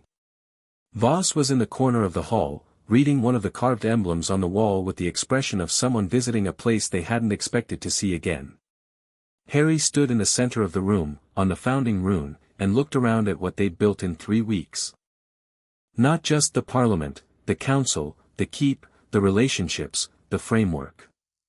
All of it assembled from the outside in, starting with blood in a basin and ending here, in a room that had been locked for 750 years. He thought, this is what the beginning looks like. The Parliament opened at 2 in the afternoon with 12 founding nations represented, which met the compact's threshold and then some, 14 had confirmed, and the other 2 sent observers with an option to full membership pending their national consultations. Harry sat in one of the 16 founding seats, not differentiated from any other, because the compact's sovereignty was separate from the parliamentary process and he'd made that architectural decision deliberately. His authority as sovereign was what convened and protected the Parliament, not what governed inside it. That distinction mattered. He'd worked it out with Hermione over 2 nights, and it was the piece that he thought made the whole thing coherent. The sovereign's role was not to run the Parliament. It was to ensure the Parliament could run, to remove the obstacles, counter the opposition, provide the legal framework within which the nations could govern together. Like the ground under a house. Necessary, foundational, not the house itself. The founding session took 4 hours and was productive in the specific way of things built on solid preparation, not fast, not without disagreement, but moving. The Parliament established its founding charter, its procedures, its remit, and its first 3 areas of joint action. Voldemort's international network was the first. The 3 destabilized nations got immediate multilateral support commitments. The second was a framework for cross-border dark faction prosecution that had no equivalent in the ICW structures. The third was a joint intelligence sharing protocol that several delegations had been wanting for years and had been blocked from creating through individual national resistance. Neville made the witness attestation at the session's formal opening and again at the charter signing, standing with the ease of someone who'd grown into their role so completely that it now fit without effort. Harry watched him during the signing and thought about the boy who'd been nervous in every formal setting at Hogwarts and saw nothing contradictory, just the straight line of someone becoming what they'd always had the capacity to be. Hermione sat in the observer section and watched the charter drafting with the expression of someone seeing something she'd helped design work correctly in practice. Occasionally she passed a note to Harry through Fleur, who moved between the observer section and the circle with the fluid efficiency of someone who'd made herself structurally indispensable to both sides of the room. At 6 in the evening, the first Parliament of Nations in 750 years concluded its founding session. The charter was signed. The attestation was made. The sovereign ring on Harry's hand did the thing it had done at the ICW vote, that deep warm pulse, something old and structural recognizing completion, and the founding rune in the center of the hall's floor lit briefly in the same white-silver light as the Gringotts ritual basin, held for 3 seconds, and went out. That's the compact acknowledging the convening, Voss said from the back of the hall, quietly. I didn't know it still did that. Did Aldous know? Harry asked. She hoped it would, he said. They ate dinner at the café Fleur had pointed out on the first morning, the junior ICW staff café, which turned out to serve excellent fondue and have a wine list that Fleur approved of, and which was significantly less formal than anywhere the actual session participants were eating, which made it the best possible choice. They had a table in the corner and the conversation moved between 4 languages and at least 3 topics simultaneously, which was the specific quality of people who'd been working at high intensity and were now letting the pressure off by increments. Park joined them halfway through, which nobody had planned but which felt right. He ordered the fondue and sat at the corner of the table and told them that the Korean Magical Intelligence Division was formally requesting bilateral intelligence sharing under the new Parliament Protocol, which he delivered with the specific dry energy of a man who'd spent 18 months working towards something and was now watching it become paperwork in the best possible way. The Parliament needs a permanent secretariat, Hermione said, midway through dessert, in the tone of someone who'd been thinking about this for 3 hours and was only now saying it. A small one, but permanent. The ICW's secretariat serves the ICW's interests. The Parliament needs its own institutional infrastructure. Geneva? Fleur suggested. Not Geneva, Harry said. Geneva is ICW territory. We need somewhere neutral to all 16 founding nations. Iceland, Park said. Everyone looked at him. No founding nation has a dominant cultural claim on Iceland's magical history. It was a convocation meeting point historically. And the wards that can be built into volcanic geography are, he stopped, looked at his fondue, looked up. I may have thought about this.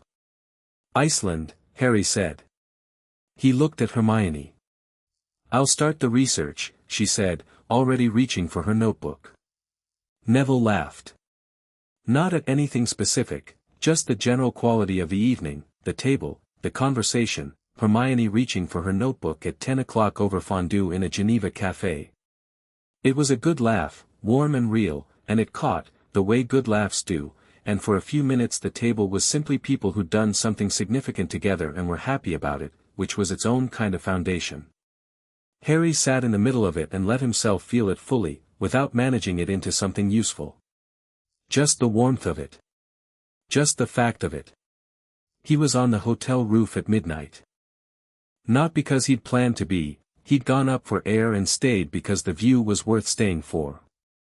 Geneva below, the lake a dark mirror, the mountains a presence at the edge of everything, and above it the same stars that burned over Surrey and Scotland and Vienna and every other place he'd been in the last 3 weeks. He heard her on the stairs before she came through the roof access door. Fleur moved quietly but not silently, and after 3 weeks of close quarters he knew her footsteps. She came to stand beside him at the roof edge, looking out at the lake.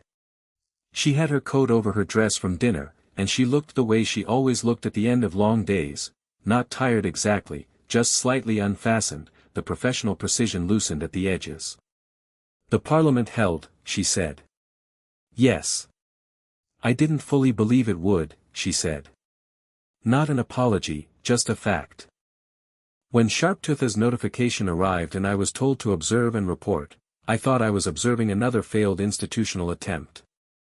Another thing that looked significant and dissolved on contact with actual power structures. And now? Harry said. She was quiet for a moment. Looking at the lake. Now I think it might work, she said. Which is more terrifying than thinking it won't. Why terrifying? Because if it works, she said, everything changes. And change at that scale, real change, structural change, creates turbulence. People suffer in turbulence. She looked at him. Does that ever keep you up? Yes, Harry said, without hesitation. Constantly. She seemed surprised by the directness of it. I'm not reckless about it, he said. I think about what I'm disrupting. I try to disrupt the things that need disrupting and hold the things that need holding. He looked at the lake. I get it wrong sometimes. I'll get it wrong again. But you don't stop, she said. No, he said. Because the alternative is someone else making the decisions, and the people making those decisions for the last 50 years have been, not bad people, mostly. Just people managing something rather than building something. He thought of Dumbledore. Managing can keep things stable. Building is how things get better.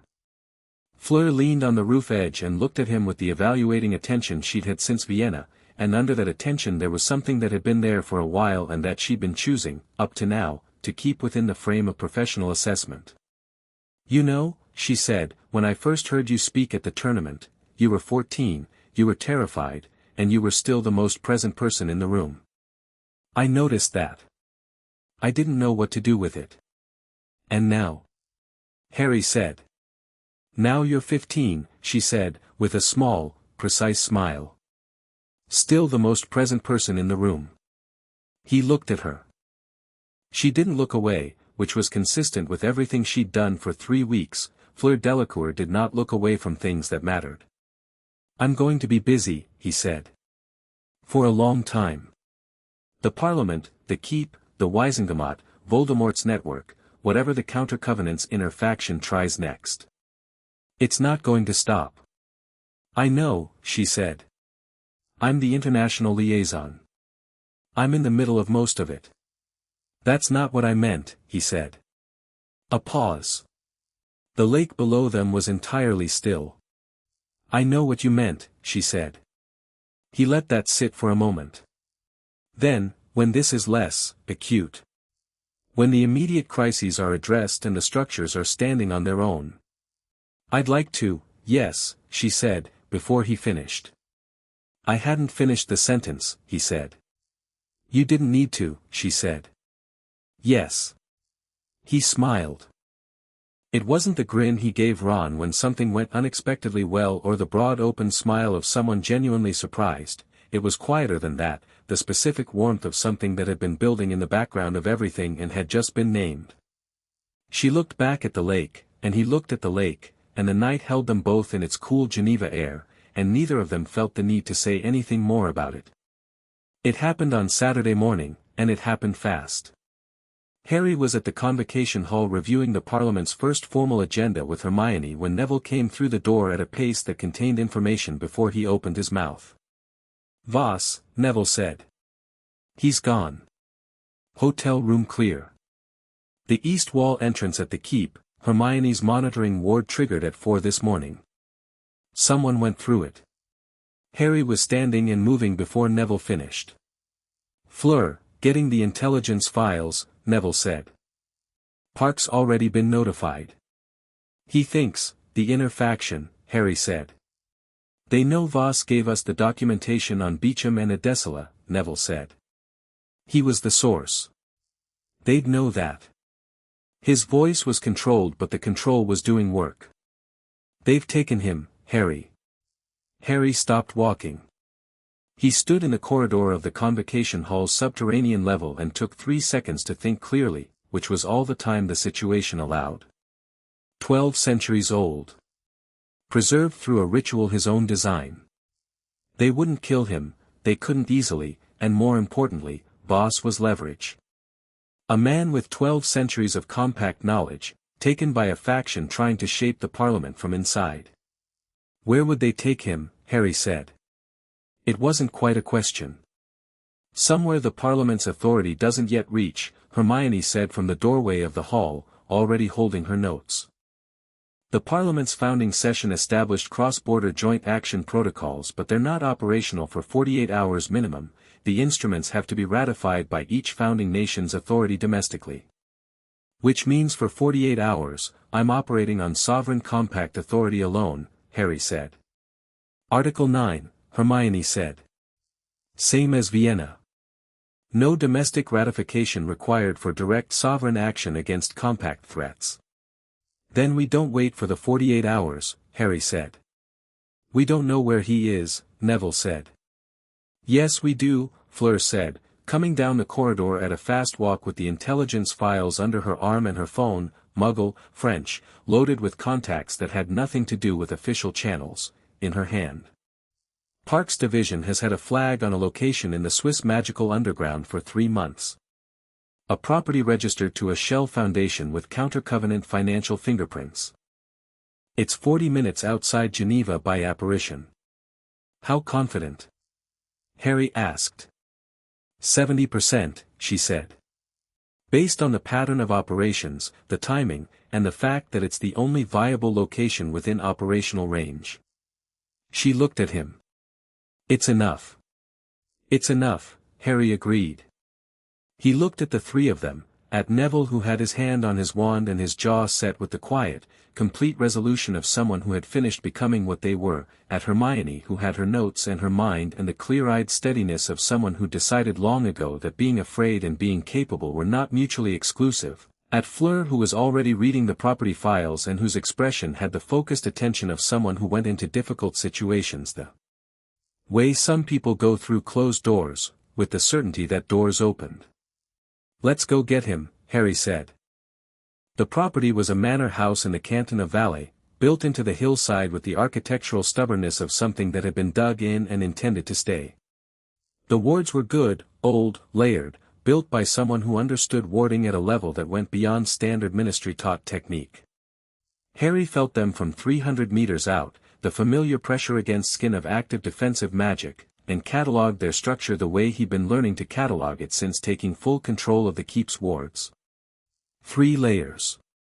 The outer was detection, they already knew he was coming. The middle was deterrence, designed to make approach feel impossible, a psychological press that Harry had read about in the Corvinus library and had expected here. The inner was containment, protecting whatever was inside from being reached. He walked through all 3 without stopping. Not because he was impervious to them, the deterrence layer was genuinely unpleasant, a weight that pressed on the mind like grief made physical. But Harry had been carrying weight since he was 1 year old and he'd learned something about it that he suspected the ward's architect hadn't accounted for. Weight is only an obstacle if you're trying to put it down. He wasn't putting it down.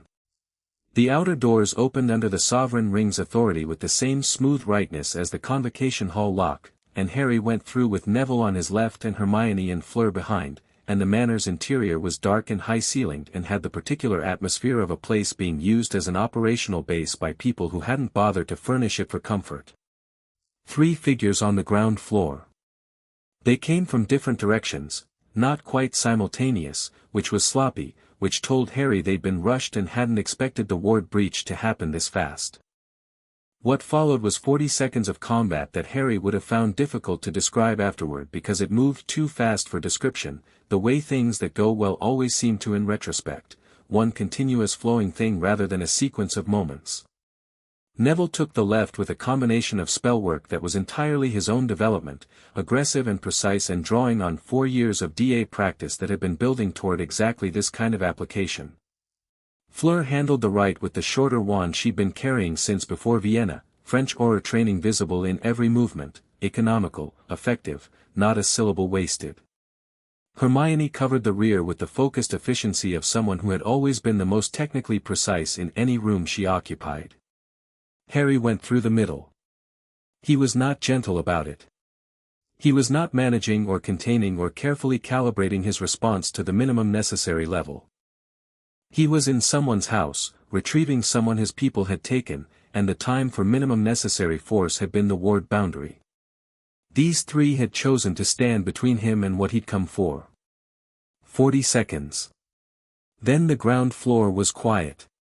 He found the stairs and went down. The cellar had 2 rooms. In the first room, 3 more figures, better prepared, better positioned, clearly the senior operatives. Harry came through the door and the room lit up with spell fire that he moved through with the particular quality of someone who had faced Voldemort 4 times and had therefore recalibrated his sense of what constituted actual threat. He was direct and he was fast, and when it was done there were 3 people who were going to wake up somewhere between tomorrow and next Tuesday, and the room was quiet and the door to the second room was locked with a ward that recognized the sovereign ring the moment Harry's hand touched it. Voss was inside. Seated, bound with something that was designed to suppress his preserved state, not ropes, a runic binding, old craft, the specific kind that required the key rune to undo. Voss looked at Harry with the expression of someone who had been sitting in a cellar for 6 hours and had used the time to think about things he hadn't let himself think about for a while, and was prepared for whatever came through the door with the patience of 12 centuries. "The key rune," Harry said. 14th character from the left on the binding's outer circle, Voss said. "Counterclockwise cancellation." Harry undid it in 2 movements. The binding released with a sound like a cord snapping. Voss stood. He straightened his robes with the dignity of someone who was not going to let 6 hours in a cellar show in his posture. He looked at Harry. "You came yourself," he said. "Of course," Harry said. "You didn't have to, you're part of this council," Harry said. "That means something." "It means I come myself." He looked at the old man. "Are you all right?" Something moved in Voss's face that had never moved there before in Harry's presence, something that had nothing to do with assessment or caution or the careful management of a man who'd spent 12 centuries not trusting anyone enough to be moved. It passed quickly. But it was there. "Yes," Voss said. "I'm all right." They went upstairs, through the manor, out into the valley morning, cold and bright, the mountains visible from here in the way that Swiss mountains are always visible, as if they'd been placed there specifically to provide perspective on whatever was happening at their feet. Fleur was waiting by the outer ward boundary. She looked at Voss, assessed his condition, and handed him a flask of coffee from inside her coat, which she'd apparently carried through an active combat situation in a Swiss cellar on the basis that a 1200-year-old man would need it when retrieved. Voss took it with the first expression of genuine, uncomplicated gratitude Harry had ever seen on his face. "Thank you," he said. "Don't mention it," Fleur said. Harry looked at Neville. "Anyone coming from the perimeter?" "Park's people are on the road," Neville said, checking the compass he'd been using for perimeter awareness since Vienna. 3 minutes. Clean extraction. Good. Harry looked around at the mountain view and the manor behind them and the people he'd come here with, and thought about the 48 hours that had just passed. The Parliament founding, the 2 compromised delegates cleanly removed, Voss recovered, the inner counter-covenant faction's operational base in Switzerland now thoroughly non-operational. He thought about the 48 hours ahead, the Parliament's second session, the intelligence-sharing protocols going active, the work of building something that would last. The inner faction, Harry said to Voss. "Without this base, without the 6 operatives we've collected between yesterday and this morning, what's left of them?" Voss thought about it. "Their leadership," he said. 2 or 3 individuals at most. The operational layer is effectively gone." He paused. "They will not try direct action again soon. They've lost too much too quickly. What they'll do is go dormant. And reactivate when they think the time is right," Harry said. "Yes. Then we don't give them the right time," Harry said. "The Parliament's intelligence-sharing protocol covers dormant network monitoring. I'm going to make counter-covenant inter-faction tracking one of the first items on the operational agenda." He looked at Voss. "I want you to lead that work. You know them better than anyone." Voss was quiet for a moment. "You're asking me," he said carefully, "to lead an operation against my own family's legacy." "I'm asking you to finish what your sister started," Harry said. "She built the compact to protect the magical world from exactly what the counter-covenant became. She spent her life on it." He held the old man's gaze. "Help me make it permanent." The mountains were doing their thing. The coffee was steaming in Voss's flask. Park's people were coming up the road. "Yes," Voss said. "All right." "Yes." They were back at Ethon Keep by nightfall. Not Geneva, not London, not anywhere institutional, back to the castle on the Scottish ridge with the fireplace you could stand in and the library Hermione had colonized and the kitchen garden Neville had brought back from 3 centuries of neglect. Back to the thing that was theirs, that they'd built rather than inherited, that sat on the moor in the September dark with its lights on and its wards humming their warm attentive frequency. Harry stood in the courtyard after the others had gone inside, in the cooling evening air, and looked up at the keep. He thought about everything it had been, this summer, the Gringotts letter on the roof at Privet Drive, Sharptooth's voice reading bloodline after bloodline in white-silver light, the Wisingamot session and Dumbledore's careful concession and the first real conversation they'd had where they'd both been entirely honest. Vienna at 10 in the morning, 11 arrests, clean and fast. The Convocation Hall with its founding nations and its signed charter. The cellar in Valais, Voss bound with runic cord, and the moment the binding released. He thought about his father's letter. Build something. He pulled it out of his jacket pocket. He'd been carrying it with him since Privet Drive, a habit he hadn't examined too closely, and held it in the courtyard dark without opening it. He knew it by heart now. He didn't need to read it.